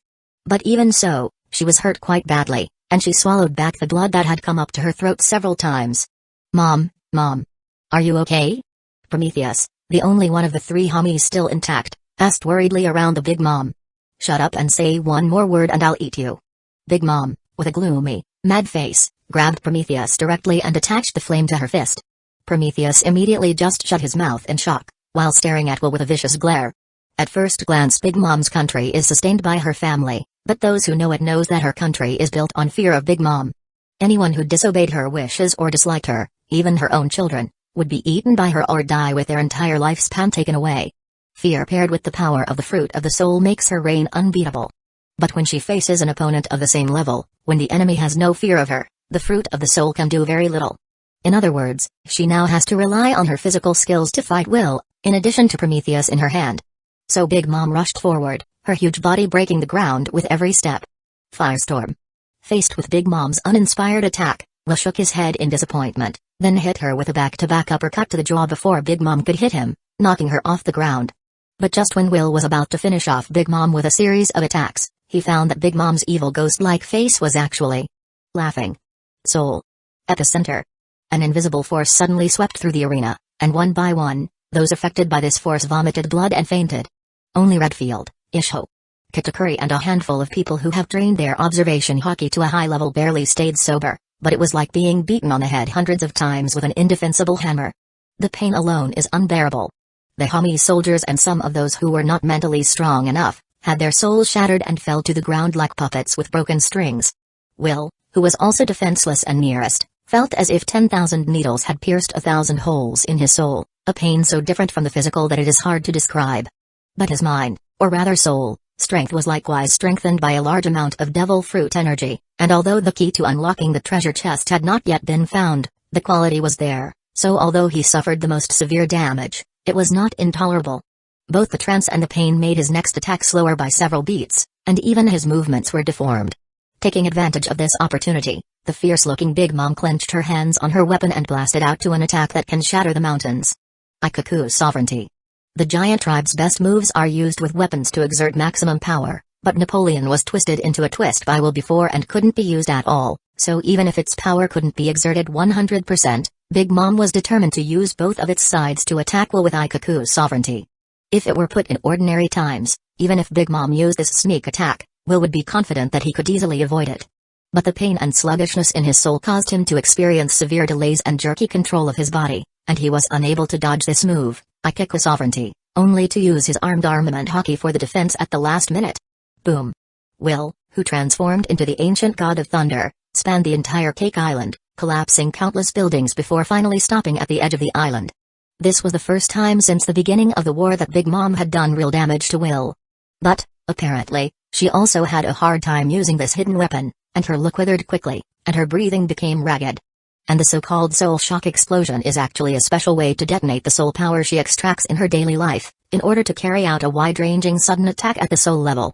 Any creature affected by this soul bomb will be traumatized, and those with weaker souls will die without a trace of injury. Even if someone with a strong soul is suddenly attacked in such a way, they will be in a trance and their thoughts will be confused, leaving them to be slaughtered. Will didn't know Big Mom had such a killer weapon, so he got hit. The good news is that this is a wide-area attack that doesn't discriminate between friend and foe, or else the faceless pirates might suffer heavy losses. The only thing that matters now is whether Will, who took a hard hit from Big Mom, is seriously injured or not. As it turns out, any of the four emperors can't be defeated casually. Chapter 339 Punching Bug. Soul Attack? It really scared me. As Will's voice fell, the electromagnetic shield, which had sunk into a depression, quickly returned to its original state. And Big Mom pirates all showed a look of horror, and their hearts quickly sank to the bottom. Big Mom's attack didn't even scratch him, simply a fight against monsters among monsters. Can Mom really win? Many people who are still conscious can't help but think so, and their confidence begins to waver. Big Mom's face is gloomy and fierce like a demon. It was hard for her to believe that the combination of Soul Shock Blast plus Haki of Conqueror had failed to annihilate the enemy in one fell swoop, or even cause any damage to Will. At the same time, she also became agitated. Kaido, who had once owed her a great debt of gratitude, promised to join forces with her to destroy the Faceless Pirate group, but why hadn't she seen anyone so far? Although very reluctant, but Big Mom cut to experience the difficulty of Faceless Will. If there are no variables, then the final result of today's battle between the two emperors will most likely turn out to be the end of her. With such a trance, Will immediately return to the battlefield like an instantaneous movement. Have you thought of a way to die? Big Mom was in shock. In a panic, she subconsciously used a soul spell. Leave. Or life? After saying this, Big Mom's heart tightened. If it was before, she absolutely would not have any expectations, but she was sure that the soul shock explosion didn't work, and her Haki also solidly hit Will but didn't leave damage on him, so right now her opponent's heart inevitably does not have a trace of fear or other thoughts. If she succeeded, then she would be able to reverse the battle and instantly kill the opponent, and it would be worth the fight anyway. If the target has even the slightest bit of fear or dread of the caster, they will pass the judgment and allow the caster to drain their lifespan or their entire soul. It sounds very powerful, ignoring any defense and taking the enemy's soul, but it's ridiculous against those who are strong in mind and unafraid in heart. The fearless Jinbai has made Big Mom feel defeated and panicked, not to mention that she is now facing an opponent of her own level who has the upper hand and can't find the slightest fear of her in Will's heart. So when Big Mom opens her big mouth and asks with a fierce face, leave. Or life? Will inexplicably took a half step back, and Big Mom, who saw the scene, immediately laughed out loud. The final victor is still me. Faceless Will, I'll take your soul without further ado. Mama. Prospero and the others, who were still wobbling because of the aftermath of the soul-shattering explosion, immediately perked up with an expression of extreme joy on their faces. There it is. Mom's invincible soul spell. Even an emperor will die from this move. It was a heavy loss, but it was a win after all. Just as Big Mom was laughing like a maniac, reaching out and grabbing Will, she suddenly felt something was wrong. Why didn't his soul appear? Will, who had taken half a step back on one leg and had unwittingly assumed an offensive stance, suddenly grinned. Want my soul? You're welcome, go ahead and take it. No wonder. The perfectly stored right fist, enveloped in tangible energy, slammed into the Big Mom's startled, panicked face with a thunderous force. Steel and iron bones? Steel balloons? Can a gun or a knife be invulnerable to a bullet or a gunshot? Will looked at the teeth flying out of Big Mom's mouth, and his eyes grew fierce. But before she landed on the ground, Will was already waiting in front of her and took a stance to put his fist into her stomach again. Boom. Once again, Will's heavy fist accurately and solidly hit Big Mom's gradually losing consciousness on the head. However, this is not the end, but only the beginning. As one of the four emperors, Big Mom is like a sandbag with no resistance, left, right, heaven, and earth. Every time Will was able to intercept Big Mom's flight path just right, and then knocked her away again before anyone else. The heavy blast of the explosion made everyone's heart skip a beat. Big Mom, who has a strong defense, can withstand such stormy blows of Faceless Will, but if they were in her place, they would probably be scraps in one punch. Chapter 340 Soul Form Big Mom. The soul has always been the most mysterious realm, and no one has been able to fully understand the mystery of it. Even Big Mom, who possesses the fruit of the soul, can only find the key and the way to use this power through long years of fondling. The soul is mysterious and abstract, but at the same time, it is fragile. Just find the right way, a gentle poke, and the bubble that represents the soul will pop and shatter. So the risk of attacking directly with soul power is too great, and after all these years, no desperate situation has ever forced Big Mom to fight for her life. But right now, all fears can be put aside. Everyone must die. Will sensed a faint sense of crisis, so he chose to make the first move. 120% of the output of the shock force was thus channeled through his right hand to Big Mom's head, and an inhuman howl immediately shouted out from Big Mom's mouth. Will was sure that it wouldn't be long before he could smoothly shatter the defenseless Big Mom's head into a pulp. But suddenly his eyes glazed over. As Big Mom's deafening howls were heard, a faint white shadow gradually emerged from her body. Soul? Will suddenly thought of what Big Mom had said before, and in order to avoid turning the boat over in the gutter, The fierce color in his eyes flashed, immediately liberating the restraints on the Tremor Devil Fruit ability. 150%. 200%. 300%. This is a value that even Whitebeard at his peak wouldn't dare to play with, because the force would destroy himself before destroying his enemies. Even so, Whitebeard, who seldom exerted his full strength, suffered numerous injuries and illnesses from the backlash, and his health began to decline at a much faster rate than that of his peers. Like what the word called this power, this is the power of the devil fruit of the earthquake that is said to destroy the world. Without a strong body, you probably would have died first. But after fortifying himself with 45 devil fruits, Will is already immune to the 100% liberated power of the Tremor Devil Fruits, which is based on the power that Whitebeard was able to wield at his peak. On this benchmark, every time Will unleashes the power of the Quake Fruits, his body will be burdened accordingly. Liberating the power of the Tremor Devil Fruit to 300% means that he has to heal himself properly with the Recovery Devil Fruit afterwards. But compared to these side effects, the 300% power almost instantly shattered the atmosphere, and not just one layer, but layers upon layers, as if space had broken apart from afar. The inside of Big Mom's head was like boiling water, instantly squeezed into a ball. Will could even hear a cracking sound, the sound of bones breaking into crumbs. It is physically impossible for anyone to survive such an injury. But all the while, Big Mom didn't put up any resistance and seemed to give up, but at the same time, the hazy white light on her body grew more and more. This reminds Will of the story of Brook, who ate the Resurrection Devil Fruit and being reborn again with the user soul. There are so few devil fruits associated with souls, namely Brook's Resurrection Devil Fruit, Perona's Ghost Fruit, and Big Mom's Soul Fruit. Both of the first two can allow their souls to leave their bodies through the ability of the fruit without the slightest effect. Then there's no reason why Big Mom, who eats the fruit of the soul, wouldn't do this. Now the situation is very similar. The soul body has several characteristics. It has no penetrating properties, it can fly without a sense of weight, and it ignores any physical attacks.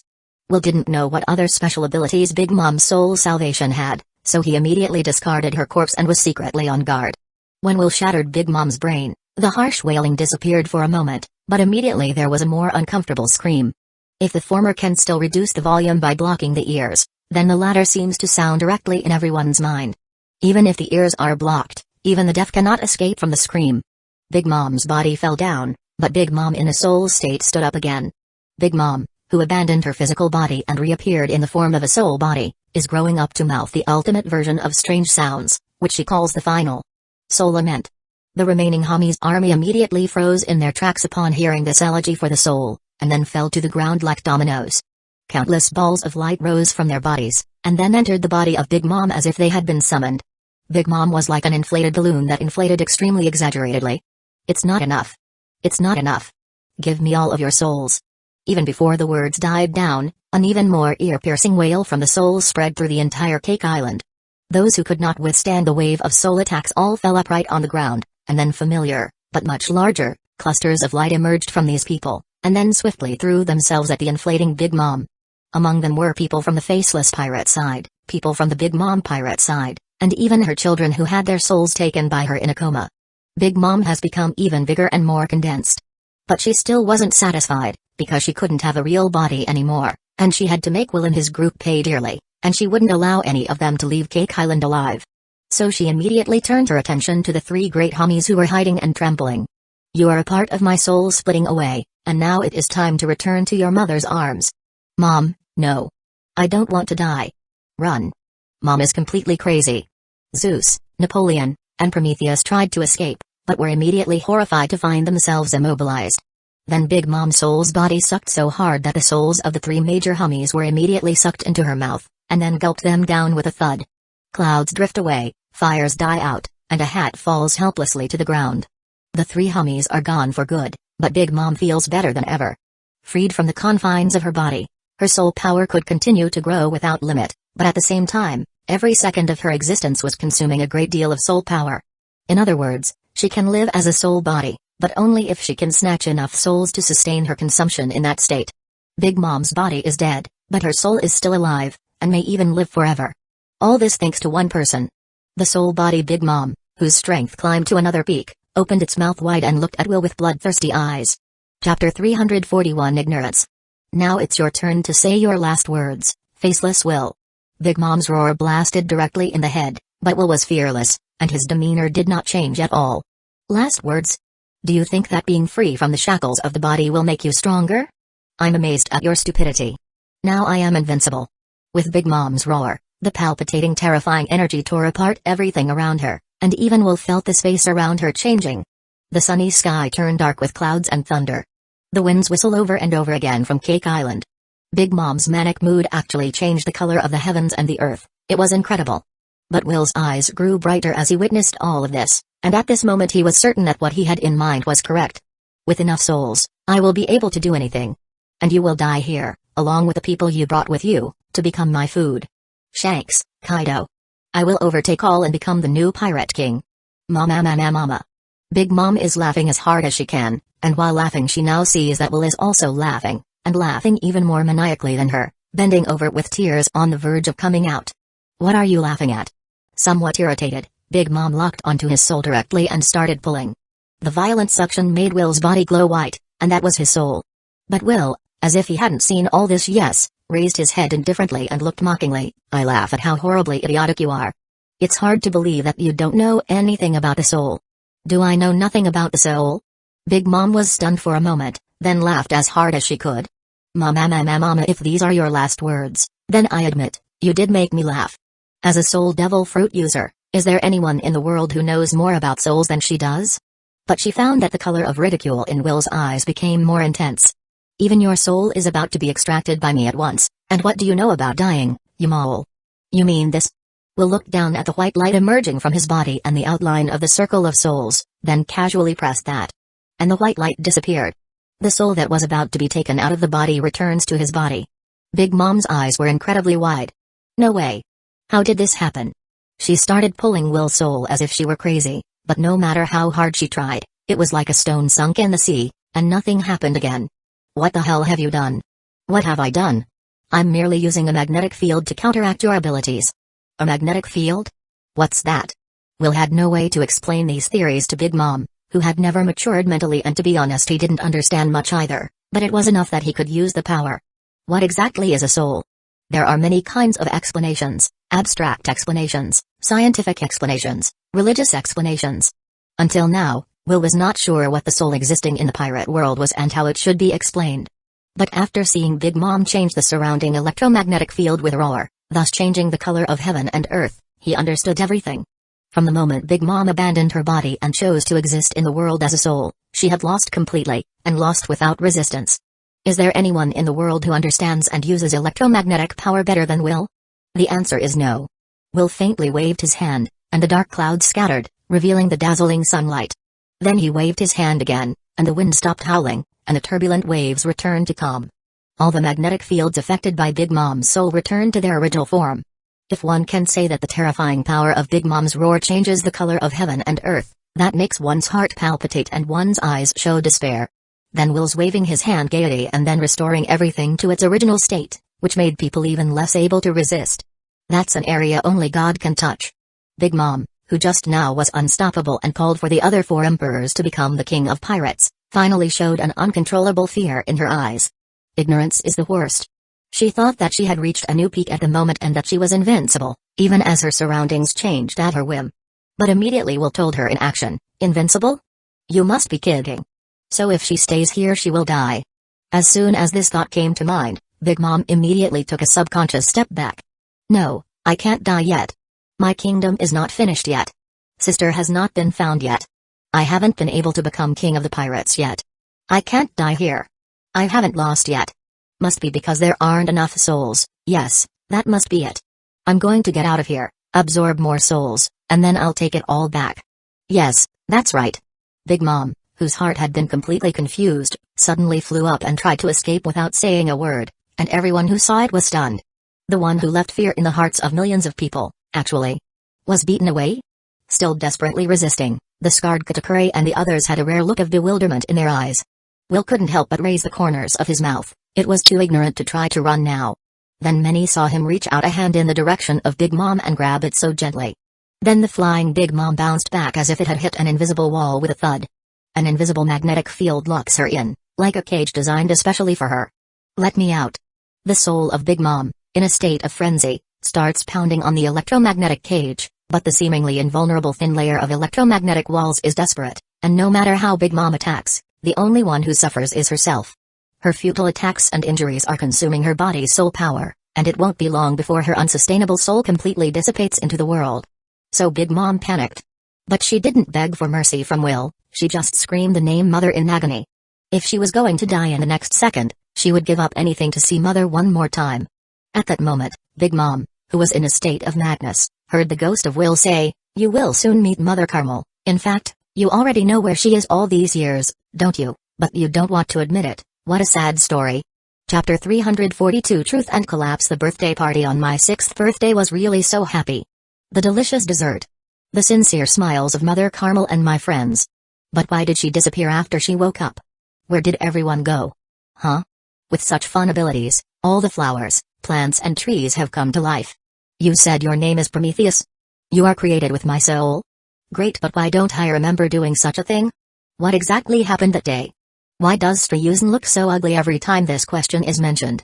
Why do I always have strange dreams? In the dream, Mother Carmel and her friends line up to let her eat them all, and there will be a happy expression on her face. Could it be? No. Everyone must have been captured by the bad guys. Mother Carmel. Mother Carmel. Where are you? Linlin misses you. Where the hell is Mother Carmel, tell me. Big Mom started to rampage, but no matter how much she roared and attacked, she just couldn't break through the electromagnetic cage in front of her. Will looked at her in amazement. He actually felt the pressure. He didn't expect that Big Mom's potential hadn't been completely exhausted by her age. This is an extremely terrifying thing. If he let this form of Big Mom go around harvesting souls, it might really be a disaster for the whole world. But it was too late, and Will, who completely locked her in, would not give her any chance to turn the tables. Just as he was about to completely destroy Big Mom's soul, an unobtrusive ball of light floated out of Big Mom's body and came up to her. Big Mom felt a very familiar scent on it, and she immediately stopped rampaging, shaking all over, and lifted up the weightless ball of soul light. Just as Will said, that possibility had been buried deep in her heart and had become a fuse that would plunge her into complete chaos. That is, the weakness that Caponbej found. On this ball of light, Big Mom sees familiar scenes, familiar friends, familiar desserts. And the tragedy that followed. No. That's not it. How could that be? Stop. Stop. Don't eat them anymore. Please, don't eat them anymore. A seconds later, Big Mom began to collapse and wail, like a beast at the end of its rope trying to deny reality but unable to find a glimmer of hope. It turns out that the soul can also shed tears. Will put down a hand that tried to break the Big Mom soul. It was not that he was incarnate as the Virgin Mary and wanted to keep her alive, but that Big Mom in this state no longer needed his action. Countless souls were bounced off with the cry of Big Mom, who was like a balloon with a leak that quickly returned to its original size, and her condensed soul became illusory and dim as if it might disappear into this world at any time. The ball of light in Big Mom's hand shattered after completing its mission. She subconsciously reached out to grab it, but could only let it float away, and finally froze on the spot with tears on her face. It was not the soul left behind by Mother Carmel she had eaten, but the soul of the Prometheus. Because the soul of Prometheus was a Hermes shaped by Mother Carmel from her own soul, but it was preserved during the transfer of the soul fruit. Although it is no longer considered a complete independent soul, it still retains its function as a memory carrier. So Big Mom saw everything that happened that day from the perspective of Prometheus. And she was completely devastated. It's like when Luffy was holding Ace's body. That's no longer a living person. Starsea, who insisted on staying, wept as he watched the scene. He knew everything that had happened that day. But he can't say it, not a word, not a single word. Because he knew that Linlin would be devastated when she heard all this. All of their efforts will vanish into thin air. But now, she knows it all. Big Mom lifted her face, which was gradually becoming unreal and transparent, and looked around in confusion, sweeping over the faces of her children one by one before finally landing on Will's body. I lost. Kusagakure and the others looked shaken, and some of them even began to cry aloud. Although they had expected this result, when the words "I lost" came out of Big Mom's mouth, they still found it hard to accept. An atmosphere of sadness and confusion instantly enveloped the entire Cake Island. The faceless pirate group, however, was stunned for a moment, setting off an earth-shaking cheer and shout. The battle of the two emperors, and in the end, they won. They are the ultimate winners. Will didn't think that Big Mom would admit her loss, which was harder than defeating her and killing her, and didn't want to be something that Big Mom would say, but she did. Was it too much of a shock to her to learn the truth? Will was only partially right because what Big Mom said next made his heart sigh. Faceless Will, this war is won by you. I will make everyone give up the resistance. I hope that after my death, You can give a way out for those who are still alive. Big Mom, who had been cruel and ruthless all her life, actually came to her senses in the end. What an unspeakable irony. It seems that the truth hit her harder than she thought it would. Will couldn't even find a trace of longing for life in her empty eyes. The atmosphere of sadness permeated the whole Big Mom pirate's side. Smoothie and others covered their eyes but could not stop the tears from falling. A wounded Gauntlet was tempted to continue the fight with his men because he would never admit to such a life, but when he saw the unmotivated look of his siblings, his heart felt like it was being clutched by someone with a death grip. He knew that if he continued to fight, everyone would die. So he chose to remain silent. After Will sighed in his heart, he asked Big Mom this question: "If I were the one to lose today, would you spare the people I brought with me?" Big Mom was silent. "If I let them go today, do you think they will thank me? Do you think they'll give up on revenge?" Big Mom knew even less, and her assurances had no effect. The atmosphere suddenly became tense again, and the people on Big Mom's side, who had just lowered their weapons, took up an alert posture again. If the left and right were dead, then who would be foolish enough to be killed by the neck? But the fear and despair in everyone's eyes did not diminish one bit. Is it possible that the once glorious Big Mom pirates are going to disappear completely today? However, just when many people were in despair and ready to fight to the death, Will made a proposal instead. "I can give a way out to those who are willing to surrender, provided they are willing to be stripped of all memories related to the Big Mom pirates." Chapter 343, Kaido the Dragon. The moment the Avengers appeared, Kaido's band of 100 Beasts pirates didn't hesitate to pull away. If he was alone, perhaps Kaido would have chosen to fight the 4 emperors on his own, and even if he lost, there was nothing he could do about it. But others do not have his immortal body. Drought Jack has been lost, so he can't lose his subordinate for nothing, because even the Emperor also needs the help of his subordinates. Just think of that unlucky guy Redfield, who was as strong as Whitebeard and Roger in one-on-one, and what happened? By the time the Navy found him, he was on the ground, exhausted, with no strength to fight back, allowing Garp to pick up the pieces for nothing. Sad, but it's the truth. After the 100 pirates pulled away, the red-haired pirates didn't stop them. After all, he was here to return the favor, so he could not help Will to confront Kaido. After all, he came to return the favor, and it is impossible to help Will and Kaido to die.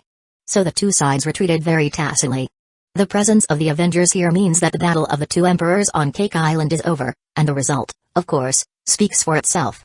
When Will said he was going to kill Big Mom and bother him to intercept Kaido's beast pirates in the nearby sea, he also advised Will to not do it. After all, how can war between 2 emperors be easy? But at that time, Will had already made up his mind, and the reason he gave was so reasonable that he couldn't refuse, so he simply returned the favor and took the job, which wasn't the first time he did it anyway. In the end, he didn't expect that he would really do it. The Navy lost a lot of men to force the death of the aged Whitebeard and eliminated one of the 4 emperors. But he never thought that Big Mom would be defeated head-on by Will, who had just secured his position as the 4th emperor. The members of the red-haired pirate group relaxed after the big battle they had just experienced, wondering aloud how the faceless pirate group would entertain them this time, how many days they would hold a cocktail party, and whether there would be any beautiful ladies to accompany them. However, just at this time, Shanks suddenly felt a burning sense of crisis. He suddenly turned his attention to the direction in which the 100 Beasts pirates were leaving, and Kaido, who had already put a long distance between them, suddenly transformed into a divine dragon and flew up into the sky, opening his mouth in the direction of the red-haired pirate's ship while Shanks and others were unprepared. Dragon's breath. The scorching dragon's breath came to the red-haired pirates in a flash, containing energy that could easily destroy a city. Still careless, Shanks drew his sword with a heavy gaze, and the water around him began to boil and tumble, not knowing whether it was because of Kaido's scorching dragon's breath or because of Shanks' despotic attack. How could Kaido, who had already been stopped for the 2nd time by red-head pirates only to return with no success, not be annoyed? He knew that the dragon's breath couldn't kill the Shanks, but by catching them off guard, he would make the red-hair pirates pay for it. In the nick of time, the sword in Shanks' hand met Kaido's dragon's breath head-on, and the two very different forces scorched the air, exploding fountains of overflowing energy on the surface of the sea. At the same time, the ship beneath Shanks' feet was pushed away by the impact, and there was an overwhelming sound. All of them didn't expect that Kaido would sneak a return shot from so far away, and by the time they realized that they were under attack, their captain had already drawn his sword and stood up to it. Even if Shanks had been able to stop the attack, the ship would probably have fallen apart beneath his feet, a scene that no one in the Red Hair band of pirates would have wanted to see. For good men running free on the ocean, the ship under their feet is their home. And Shanks was in a dilemma. He had done his best to protect the ship beneath his feet, trying not to let the force of the confrontation extend to the ship, but it was in vain, His feet were on the ship, how could it not have an impact? To defeat Kaido's dragon's breath as quickly as possible, he would have to increase the intensity of his attacks, but then the ship would suffer more damage. But if the ship remained in its current state, the ship would be scrapped when Kaido's attacks wore off.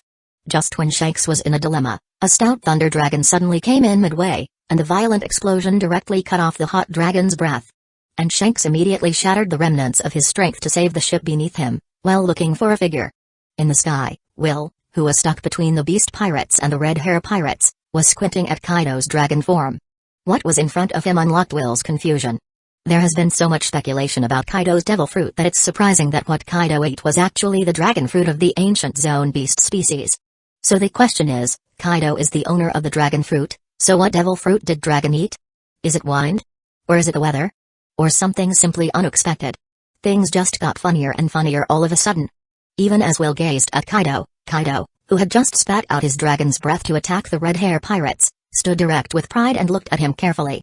The reason he didn't show up at the time of Will's fight for the position of the fourth emperor was that because he didn't have to. After he was trapped at the bottom of the sea, he continued his suicide journey without stopping. That's why the 100 Beasts pirates had kept a low profile for a while. But now it seemed that he had underestimated the person in front of him. Did you kill Linlin? Yes. Will's answer made the red hair pirates and the 100 Beasts pirates collectively stare at each other, but it was one of the 4 emperors? Did he really kill her? If it's true, then it's amazing. Kaido was slightly silent, then his eyes quickly filled with blood. Linlin was once kind to me, so I came. Now that Linlin is dead, I will use your head to repay that kindness. Enjoy this brief moment of joy, brat. I hope the next time we meet again, you'll still have a helper like red hair. After his fierce gaze flowed over Will and Shanks, Kaido regained his human form and fell back into the ship and picked up a huge wine gourd and started pouring it into his mouth, pouring it down with tears flowing down, and the people around him immediately dodged far away. The 100 Beasts pirates of the sea continued drifting away. The red hair pirates, who were pushed far away by a dragon's breath, also rushed back. Chapter 344 The Rocks Pirates? Now that lunatic Kaido is completely offended by you, and it has also caused us to be targeted. After Will fell from the sky, Shanks looked at him while sighing and said. Will, hearing it, just laughed and answered, when has your red hair pirates ever been afraid of Kaido? Kaido has already suffered twice because of you, and he probably hates you more than me. As soon as this was said, Lucky Roo and others, who were still a little bit angry at the bottom of their hearts, immediately hooked shoulders and whistled together with a big smile. Even if they were the same 4 emperors, they would still love to compare each other, and their men would undoubtedly care more about that.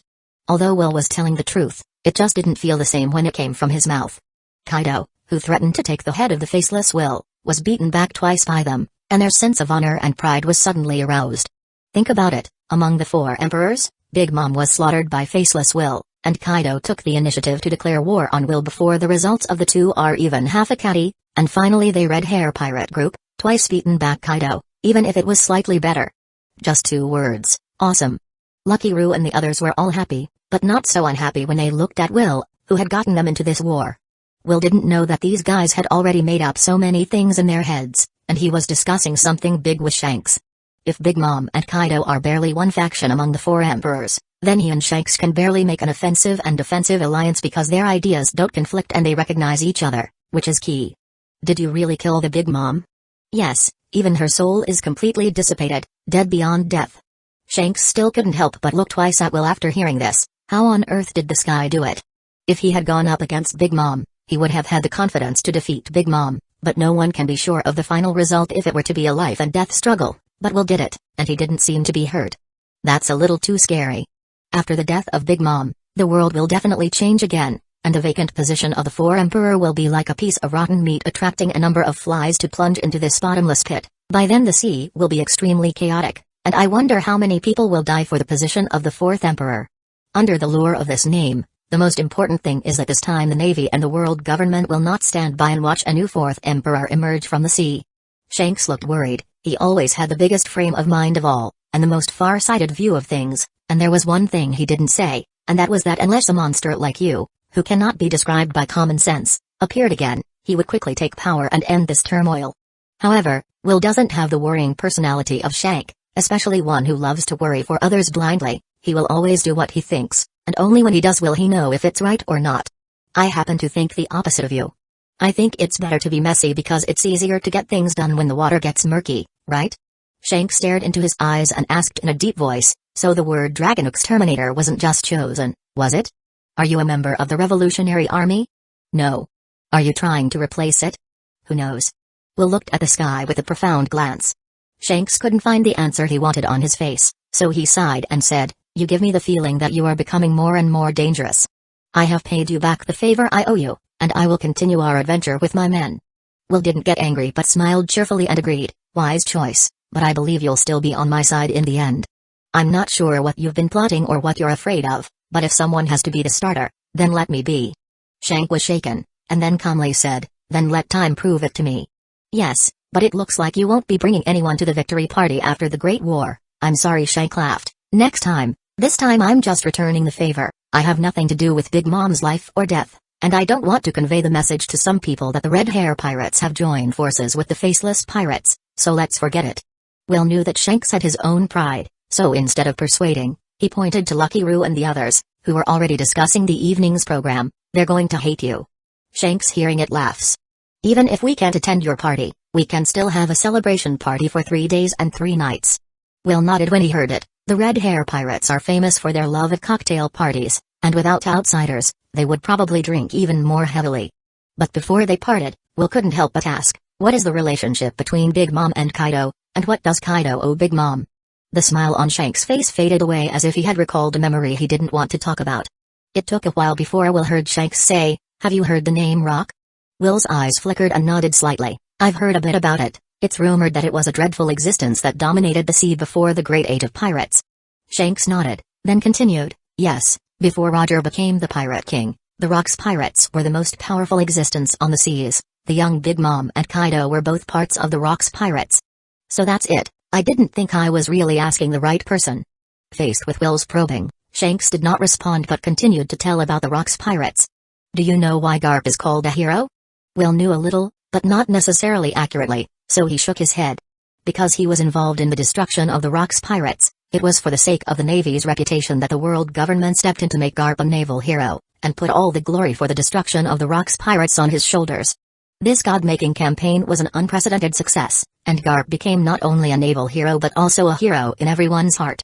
Since then, the former sea hegemon completely fell apart. Some chose to retire, while others continued to go to sea to become a hegemon themselves. Chapter 345 Shocking the World. What exactly is the relationship between Shanks and Rocks? Will already has an answer in his mind, but it is hard to say whether the answer he has in mind is correct or not unless Shanks admits it himself. Unfortunately, after telling a lot of things about the Rock's pirates, Shanks regained his composure and then left with a group of people complaining, as if they had never been in the sea. Until Will returned, he didn't get an answer as to why Kaido owed Big Mom a favor. He always had a hunch that maybe this matter had something to do with the huge scar on Kaido's body and that if he knew about it, he would be able to completely break Kaido's immortal body in his next fight with the 100 Beasts pirates. A few days later, an explosive news story swept the world. Big Mom is dead. Faceless Will led his people to wipe out the Big Mom pirate group, and Big Mom that became a nightmare for countless people didn't even make it to escape, so she died at the hands of Will, and that was one-on-one without anyone bothering them. This battle between the two four emperors came to an end in front of countless eyewitnesses. The end result is unimaginable. Although the outlying forces of the Faceless pirate group were badly hit, with countless casualties, the core members survived, only with minor injuries. On the other hand, the defeated side of the Big Mom pirates suffered heavy casualties, with all the peripheral forces annihilated, the core members killed and wounded, and was being taken as a prisoner. This is incredible. Almost everyone thought that even if the Faceless pirates could win, they would end up with a crushing victory, but this result almost punched them in the face. What does this prove? It proves that even if they have the same title as four emperors, there is a gap and even restraint between each other. Yes, a lot of people can't accept the result and are starting to find evidence for why Faceless Will easily defeated Big Mom. If Faceless Will had mastered something or other that restrained Big Mom's ability, then it would have been logical from the public declaration of war to the final result. But no matter what anyone says or speculates, the Faceless pirates became the first Emperor's pirates to defeat the power of their level. As many people predicted, the world was shocked. If it can be said that the Faceless Will during the War of the Best was still a budding hero, then the Faceless Will who fought Kaido head-on, defeated the Golden Lion, and defeated all challengers in one fell swoop to take the throne of the fourth Emperor has undoubtedly revealed his ambition completely. and showed the world his ferocious fangs of devouring man. And now, trampling on the corpse of Big Mom to climb even higher, he has pushed his reputation to another peak. What no one had ever done before, he did. Compared to him, it seems that the Navy's proud war of the best has become a laughingstock. Countless people have came to regard Will as the strongest of the four emperors and worship him. If these people knew that after the death of Big Mom, Kaido threatened to take the head of Faceless Will and that sooner or later there would be a battle between the two sides, then the world would go completely crazy. The smooth pattern of the four emperors coexisting peacefully together, always getting along fine, is something many people are tired of seeing. They want to see the four emperors denounce each other. They want to reshuffle the deck and build a new four emperors. They are afraid that the world will not be chaotic. And somehow, Will has become the symbol of a new era of pirates. Countless young pirates see him as a role model, and the biggest wish is to join the Faceless Pirate group and become one of them. The world government must be the big promoter of this secret affair. People like Shanks who see through the world government's tricks know that the world government is secretly urging the pirates to deplete the strength of all pirates in the sea, let them fight for a so-called four-emperor title, and for them, it's the best result if they all die together. So that no one can shake the domination of the Celestial Dragons. In the headquarters of the Revolutionary Army, Dragon, dressed in a cloak, was amazed and put down the newspaper in his hand. He couldn't imagine how that guy did it. In fact, before Faceless Will openly declared war on the Big Mom, their organization was not very optimistic about the results of the war. Many of them also believe that the final result, no matter who wins, is very likely to be a disastrous victory, for others to make a wedding dress. There was even a proposal for the Revolutionary Army to stop the Faceless Pirates from stepping into the abyss, or simply for them to be the profitable fishermen. But all of this was rejected by Dragon, who, unlike these opinions, was thinking about whether to help Will out in the dark, to get closer to each other again. He didn't think that Faceless Will would be an unsure, overwhelmed and reckless person. If he had to place a bet, he would rather bet on a big win for the Faceless Pirates. But because of the unanimous disapproval of the others, the final discussion resulted in a wait-and-see approach, or else the credit for defeating the Big Mom pirates would definitely be given to the Revolutionary Army. What a pity. Dragon has always thought that the cooperation with the Faceless Pirate Group is the most correct thing he has done in the past few years. He wants money and they have the money, strength and the Faceless Pirates have the strength, and Will doesn't point his fingers at all on what to do. It is estimated that he will never find such a good partner. Not the second one. The relationship between the Faceless Pirates and a Revolutionary Army had been promising, but it was ruined by a series of guys who were only interested in immediate gains. Dragon doesn't doubt their loyalty to the organization, but it seems that his power to distribute the profits has fed their ambitions, and it's time to do some hammering. If the Revolutionary Army ever needed a prefix in front of its name, it would have to be Dragon. In one of the secret bases of the world government, the five elders secretly summoned Starsea. How is the infiltration plan going? He never cares whether his men are loyal or not, so I easily inserted a large number of spies. But at the same time, he values the core members of the Faceless Pirates, and our people are actively gaining combat credits to break into the core group of Faceless Pirates, but so far progress has been slow. Speed up the plan, but go without exposing. We will provide you with the appropriate facilities. Be sure to break into the core of the Faceless Pirate Group as soon as possible, in search of the real Pluto blueprint. This person, Faceless will definitely have a weakness and will have to be found. If he can't be used for our purposes, then he will have to be destroyed. Now that you have gained part of his trust, this is the opportunity, and this mission must be accomplished even if you lose your life. Yes. Starsea retires respectfully. Chapter 346, Studying the Soul Devil Fruit. Inside the makeshift prison on Cake Island, Pudding is looking agitated and persuading anxiously, "Brother Kitakuri, you're really going to die if you keep this up." Kitakuri, who was locked in his cell by the sea prism stone handcuffs, looked at Pudding with a calm face and said, "If you get your memories wiped, it is true that you can start a new life, but would that still be me? And no matter what, it was Mom who gave us life and raised us, and it's enough that if you continue the Charlotte family line, the Charlotte family can't be looked down upon. But this is a pointless sacrifice. If Mother was still alive, she would never want to see Brother Kitakuri end his life like this." Pudding would never forgive Will for killing her mother, but the murderer didn't kill everyone and gave the rest of the Charlotte family a chance to live, so it seems that she should be grateful to Will again for not killing her. If possible, she didn't want any of her siblings to be buried with her mother anymore. Kitakuri looked at Pudding and smiled happily. "I'm sorry, Pudding. I'm a useless brother, and it's all up to you to take care of everything." Pudding burst into tears and cried loudly, "Open the cell door, I want to say a final goodbye to Brother Kitakuri." The guards on the side hesitated for a moment but did so anyway, and through their observations these days, they could see that Will seemed to hold her in high regard. When the cell door opened, Pudding immediately jumped in front of Kitakuri, and the two of them felt brother and sisterly affection for the first time in a long time. Then the next second Kitakuri stared at her, and then passed out. With a gloomy and evil look on her face, Pudding pulled the memory film out of Kitakuri's head. "Brother Kitakuri, have you forgotten how good a liar I am? I'm sorry, I won't let you die." The guard who saw this scene immediately retreated far away, looking scared. The scene in front of him was not the first time he saw, and he was only following orders to cooperate. Then, with a gloomy face, but with tears streaming down her face, Pudding began to quickly erase Kitakuri's memories, and at the same time transplanted a false memory that had already been fabricated, and finally, according to Will's request, placed a memory bomb in Kitakuri's head that was unable to produce any hostility towards the members of the Faceless Pirate group. It was as if she had never been here before, and left with tears on her face.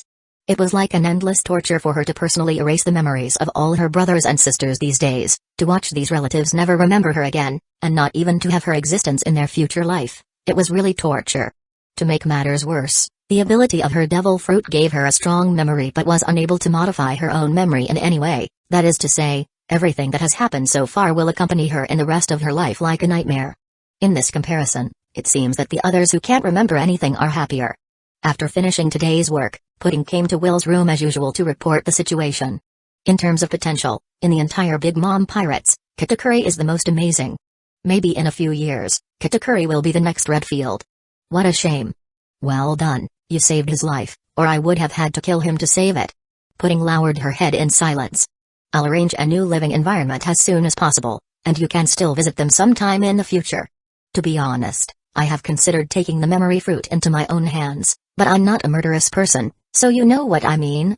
Pudding bit her lips and nodded, knowing that if she died, the memory fruit would be taken away by the man in front of her. And once he got hold of the memory fruit, then her brother and the others would probably become puppets of the Faceless Pirates, serving the enemies who killed their mother. What a terrible thing to do. So she would rather bear this suffering all by herself, and fulfill all Will's requirements with due diligence. Only by showing her own value can she live. She can keep the fruits of her memory from falling into the hands of the other party, and she can ensure the safety of her family. Even if her life or death was in the hands of the man in front of her, she could only put all of it on the line to gamble on the future.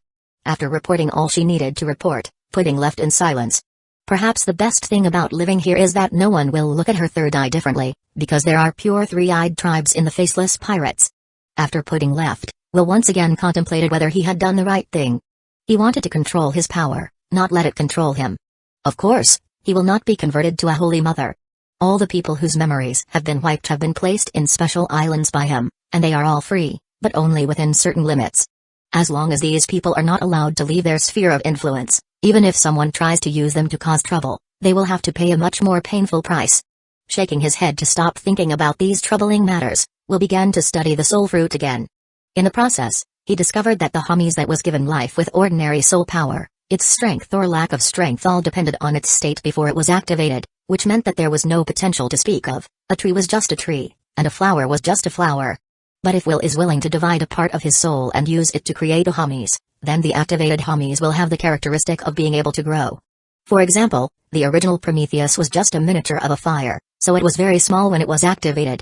But after being fed by Big Mom for many years, it grows larger and larger, both in size and power, than ever before. However, it is impossible to divide a person's soul indefinitely, and if he divides too many souls, he will die first. So without compromising himself, this has to be done carefully. Chapter 347 The new three great homies. Nonetheless, Will still divided 3 souls to activate the homies, and 1 powerful homies was enough to increase his battle power again.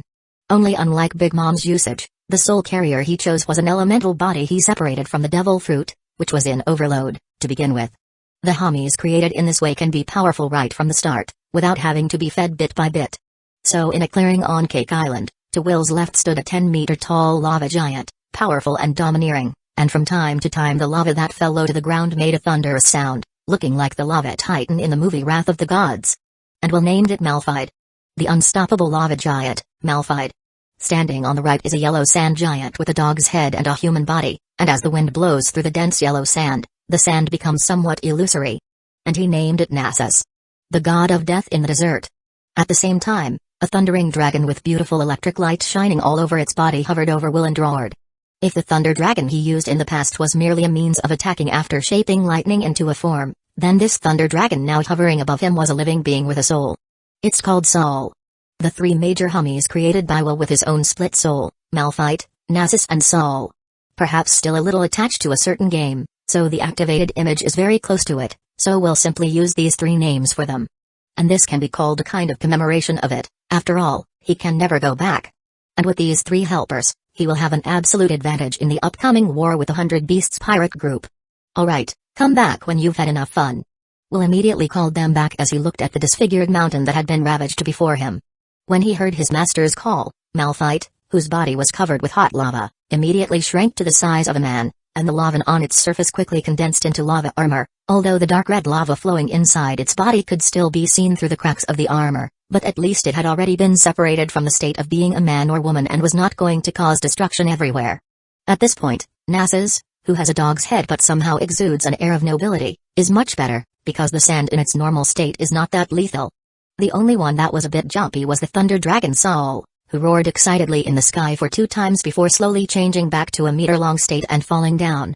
It was the one who gave it life, so Sol wanted to get close to Will after it fell, and it wanted to land on Will's head, but it was occupied by a small guinea pig, which was also eyeing Sol who wanted to occupy its nest. Roar. Proclaims his territorial sovereignty in a very aggressive manner. After being stunned for a moment, the bewildered Sol immediately responded with a deafening roar. The two little guys' roars were both thunderous, but there is a difference between a dragon's roar and a rat's cry, and the little dot was caught off guard and almost flew away. But fortunately, it was tightly buckled with its own small paws, and was not driven away from Will's hair.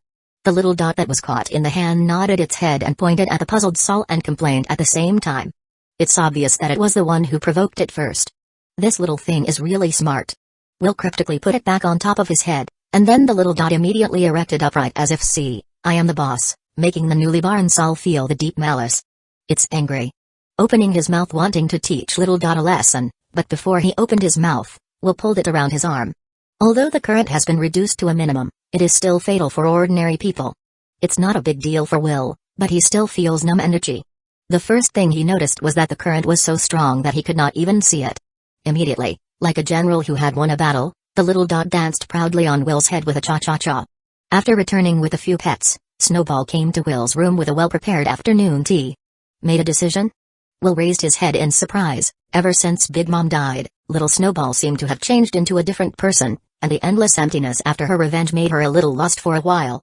In the past, all she wanted was to take revenge on Big Mom. But now that Big Mom is dead, it's as if she has lost her purpose to live, and all day long she's lost her mind. Will knew that she was struggling with one thing, and that was whether or not she should continue her journey as a pirate with her companions. After all, Snowball's dream was not to be a pirate, but to open a small restaurant in a quiet and peaceful town, and to smile happily at the customers who gobbled up her food every day. Will didn't force her to stay but gave her time to think about it, and now it looked like Snowball had made her final decision. I hope this isn't the last meal you'll make for me. Will picked up the steaming hot black tea and said, looking at Snowball very seriously. Only little Snowball did not reply, but skillfully lit a lady's cigarette, looking out the window slightly distracted. It took a long time for Will to hear her say, I've thought about it, although the time I spent with you all was very enjoyable, drifting on the ocean as a pirate is not the life I want. But this journey has come so far, so how can I leave before the end? It's better to have a beginning and an end, so I decided to stay. Simply as a chef. And thank you. It's a little late, though. Will immediately put a heartfelt smile on his face. In that case, take out all your skills and let's have a good meal tonight. Nami and the others are so worried about you these days that they can't think about food or drink. Snowball immediately spat out a smoke ring in disdain. How could you possibly eat that kind of pig food? Chapter 348 Their Return Unplanned. The tree fell and scattered. After the death of Big Mom, Will almost effortlessly included the all nations completely, so much so that there are already 67 islands on which the flag of the Faceless Pirates has been hoisted. Nearly half of the New World's territory has been conquered by him, prima facie establishing his name as a sea ruler. After Faceless Will single-handedly killed Big Mom, countless people have come to regard him as the next pirate king, having surpassed Kaido and Shanks in terms of momentum. Many believe that if there will be the next overlord of the seas, it will be this man. And the Navy and the world government have given up on increasing the bounty on Will and others any further. It can continue to rise, but it's not necessary. To a certain extent, the strength of the power has nothing to do with the amount of the bounty, even if it rises to 10 billion, so what? You can't defeat what you can't defeat, you just die in vain. A few days later, Will left behind a large number of men to take over Big Mom territory and then took his own men back to the Golden Isles aboard the Avengers. Originally, Will thought that the Navy would send people to rescue the Navy prisoners even if they didn't get involved in the war with Big Mom. Even before the war with Big Mom started, he had reached an understanding with Aokiji. But he didn't expect that everything was calm until he successfully took over the Big Mom site and returned here. The Navy never showed up. So this made him a little uncomfortable. How could that guy, Aokiji, believe in him so much? Or has he made up his mind to fight the world government? When the Avengers docked, the island was filled with earth-shattering cheers. After all, that's Big Mom of the Four Emperors. After so many years on the ocean, running the Cake Island neighborhood into barrels that even the Navy could only retreat from. The result? Their boss openly declares war on her, and immediately afterwards leads people straight to their lair, completely unafraid of Big Mom getting ready in advance, and even gives her time to rally her troops. This is how confident he is to do this. And the most important thing is that they not only won this battle of the Four Emperors, but they won it uncontested and righteously. The Faceless Pirates defeated the Big Mom Pirates by sheer force of arms, which made those of them who stayed back home both excited and regretful, wishing they had been on Cake Island and watched their boss crush Big Mom like ants. They are shaking with excitement just thinking about it. Seeing this scene, Will and the others didn't feel much, but they were all in a good mood, and it would have been unpleasant if they had come back from a victory and everyone had came to greet them with paralyzed faces. Classy, that's right. It's time for a cocktail party. Cheer up. Oh. Let's get drunk tonight. Long live the captain. Viva. Nami and the others involuntarily rested their eyes on the elegant figure in front of them, with a soft and smiling look that could not be explained. The big words and bragging he had said at the beginning, he was turning them into reality little by little, and now he was not only really sitting on the throne of the Four Emperor, but he had even killed another Four Emperor as he had said at the beginning. What an incredible man. Come to think of it, perhaps the least regrettable decision they made all these years was choosing to trust this man and follow him out to sea. All this, as if in a dream, it's so dreamy, and unreal. As the boss of everyone, Will's words made the whole island busy. The preparation for the reception of nearly 1,000 people was not easy. But the chief cooks were all smiling without any reluctance. Their masters had done such a great job, they had to celebrate, and there was nothing to be afraid of. No matter how busy the cooks and handymen were, they could not affect the leisurely state of Will and the others. It was time to relax after the battle, knowing that Kaido's band of pirates were still eyeing them from somewhere. How to fight, how to deal with Kaido and how to find a way to kill him are the little troubles that plague Will now. It's not that he's swollen up after killing Big Mom, but Kaido is not invincible, and even if he really can't kill him in the end, it's not a problem to trap him. The dragon fruit? It's a shame to waste such a handsome devil fruit and have it eaten by that guy Kaido. As the emissary of justice, Will is of course going to be the one to find a way to hammer Kaido to death and snatch the dragon fruit. If you can't do it once, do it twice. If you can't do it twice, do it 3 times. Will was also frantic. He didn't believe that there was anyone in the world who couldn't be killed. So the question arises, if Kaido were to force himself to eat the second devil fruit, would he die? Or did the Navy, which repeatedly captured Kaido and did everything in its power to execute him, never consider such an option? It shouldn't be a heartache for them to waste a devil in exchange for Kaido's life. Or has Kaido become so difficult that no one can pry his mouth open and force him to eat it? There were so many things he couldn't figure out that Will began to wonder if the rumor that he would die after eating the second devil fruit was false. If he wants to experiment with it, he can do so. And even if the experiments do explode and die, he can still recycle the devil fruit, so there is no waste. After all, he wasn't sure what the outcome of the situation would be. Should we give it a try? Will is deep in thought. I would like to erect a tombstone at the back of the hill for my parents and tell them by the way that the brutal Big Mom has been punished. Hey. Do you hear me? Huh? Will sitting on the sofa slightly bowed his head to look at the little snowball standing in front of him with an unhappy face. I don't know why, but every time you sit and look at me it makes me angry. Are you making fun of my height? Asshole. Absolutely not. It's just ridicule at best. And it's the kind with good intentions. But then the words became, what did you just say? For the gods who control your 3 daily takeaways, afternoon tea and evening snacks, it's best to remain respectful, otherwise, poisoning and whatnot is child's play for her, and if she sneaks some special ingredients into his food, he doesn't even know if he is eating it, or better yet, he doesn't know that he eats it. Snowball, who had successfully changed the subject, gave Will a big blank look, and then repeated what she had just said. Will really had no reason to refuse such a small thing, and was even a little happy, because it meant that Snowball really wasn't going to leave, at least for now. Chapter 349 Become Enemy or Companion? At night, in the sea where the Golden Island is located, a few large ships float quietly on the surface, retaining only sporadic fires, not as illumination, but as some kind of signal. After an indefinite period of time, a few shadows faintly appeared on the sea ahead. And when it's close enough to the island, it was actually a naval warship. But strangely enough, however, the ships facing it neither escaped nor gave way, just waiting for the warship to approach as if they had come for this very moment. Soon, the warship stopped in front of the ships, the plank bridge was quickly set up, and a man wrapped in a cloak approached the ship alone. The mysterious cloaked man aboard the large ship also had a shrouded man standing there waiting for him, and they were the only two people on the large ship facing each other. "I didn't think you really dared to come. Aren't you afraid that I'll bring someone to let you stay here, a fleet admiral of the Navy, on this sea forever?" The person who spoke slowly came out of the shadows, and the moonlight shone on his face. It was none other than one of the four emperors, Faceless Will, who killed Big Mom not long ago, and who had a reputation for being able to stop children from crying just after his name is mentioned. The other person he was talking about was the cloaked man who only dared to show his face secretly, the current Navy Fleet Admiral, Aokiji. Why would Aokiji, as a Fleet Admiral, take the risk of meeting the supposed enemy, the fourth emperor, alone? Will is not Shanks, nor does he have the fruit of face, and the opportunity for the two to meet today stems from that call after the Navy's fiasco on Golden Island. According to common sense, Aokiji should have regarded Will, who killed a large number of naval forces, as his greatest enemy, but in fact, Will was the victim in that battle. There was no personal grudge between the two sides, but the difference in position, coupled with the world government's overbearing attitude, eventually led to that tragedy. In the end, Will's treatment of the naval prisoners also indirectly indicated his attitude, which was the benchmark for both sides to reach a consensus on the matter. Aokiji, who hid his whole body in his cloak, ignored Will's words of ridicule or threat, and said frankly, "Have you brought everyone?" Will yawned, "They are all in the ship, take them away, these four-legged guys can eat more than one, it's annoying." Aokiji nodded, his observation hockey did perceive many familiar aura, then he pulled out a wooden box from under his cloak. "This is what you want."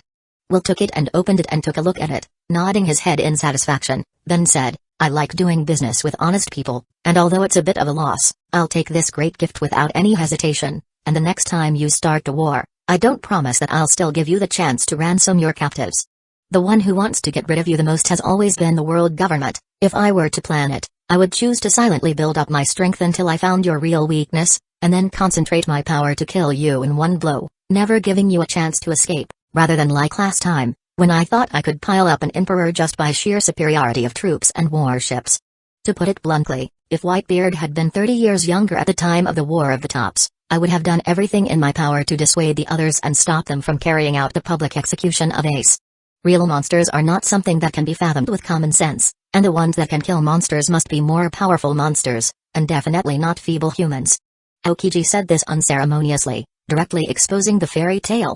At the same time, Aokiji is not afraid to let Will know how he will deal with him, because this is a plot unless Will really leads people to ambush here and prepares to let him stay here forever. But if he dared to come alone, would he really leave no one behind? Will looked at him in surprise, then smiled and said, "Monster? It's not very nice, but it's a compliment, right? Maybe, and you can take it as a recognition of, well, strength. Thanks, but I didn't call you here specifically to meet this side to hear this." Aokiji looked like he couldn't be denied. Indeed, he had said goodbye to the front line since he became a fleet admiral, and there were only two possibilities for Will to insist on his personal appearance. The first was that he had been ambushed and wanted to be killed as a fleet admiral. The second is that there is something too important to talk about and they must meet to talk about it. He personally preferred the second possibility, especially after Will asked him not to show up in a big way, but to come in secret, and preferably not to let anyone else know that he had been here, let alone who he had seen. He was more certain. "Just say what you have to say, and the next time we see each other again, it may be on the battlefield." "You're right, but not accurate enough. Meeting on the battlefield may not be an enemy, but it may also be a companion, don't you think?" Aokiji's pupil shrank momentarily, and a look of surprise flashed across his face, the first time since his arrival that he had allowed his paralyzed face to change. After a brief silence, Aokiji said in a deep voice, "You are a pirate and I am a navy, and I think we will only be enemies on the battlefield when we meet again." Will did not dwell on this issue, but casually asked again, "Then do you think the word dragon extermination contains any deeper issues?" At this moment, Aokiji really feels that the man in front of him is a madman, a pirate actually arrogant to mention the word destroy the dragon in front of the fleet admiral of the navy. If he is not crazy, then what? "I'll give you one last warning, Never get any ideas about the dragons. Looking at Aokiji's face, Will laughed again. In order to truly carry out justice, the Navy must be independent of the jurisdiction of the world government. You will not fail to understand this truth. I also believe that you must be secretly planning this matter, am I right? In response to Will's question, Aokiji chose to respond with silence. It was a good thing that Will did not expect to hear any answer from him, because if Aokiji dared to announce such a big thing to the public, it would only mean that he had already done it and the naval independence was a foregone conclusion. Will then said, as if talking to himself, if the Navy wants to become independent, it would only happen if the world government and the celestial dragons are removed, because they will never allow the power in their hands to be out of their control. Then there is only one final outcome: the world government will definitely choose to kill all the admirals who support naval independence, and then replace them with a group of more obedient dogs who will keep the naval power in their hands and continue to work for the dragons. In other words, the fact that you and I are potential enemies of the celestial dragon, so in that future war, shall we still be enemies? Fleet Admiral Aokiji?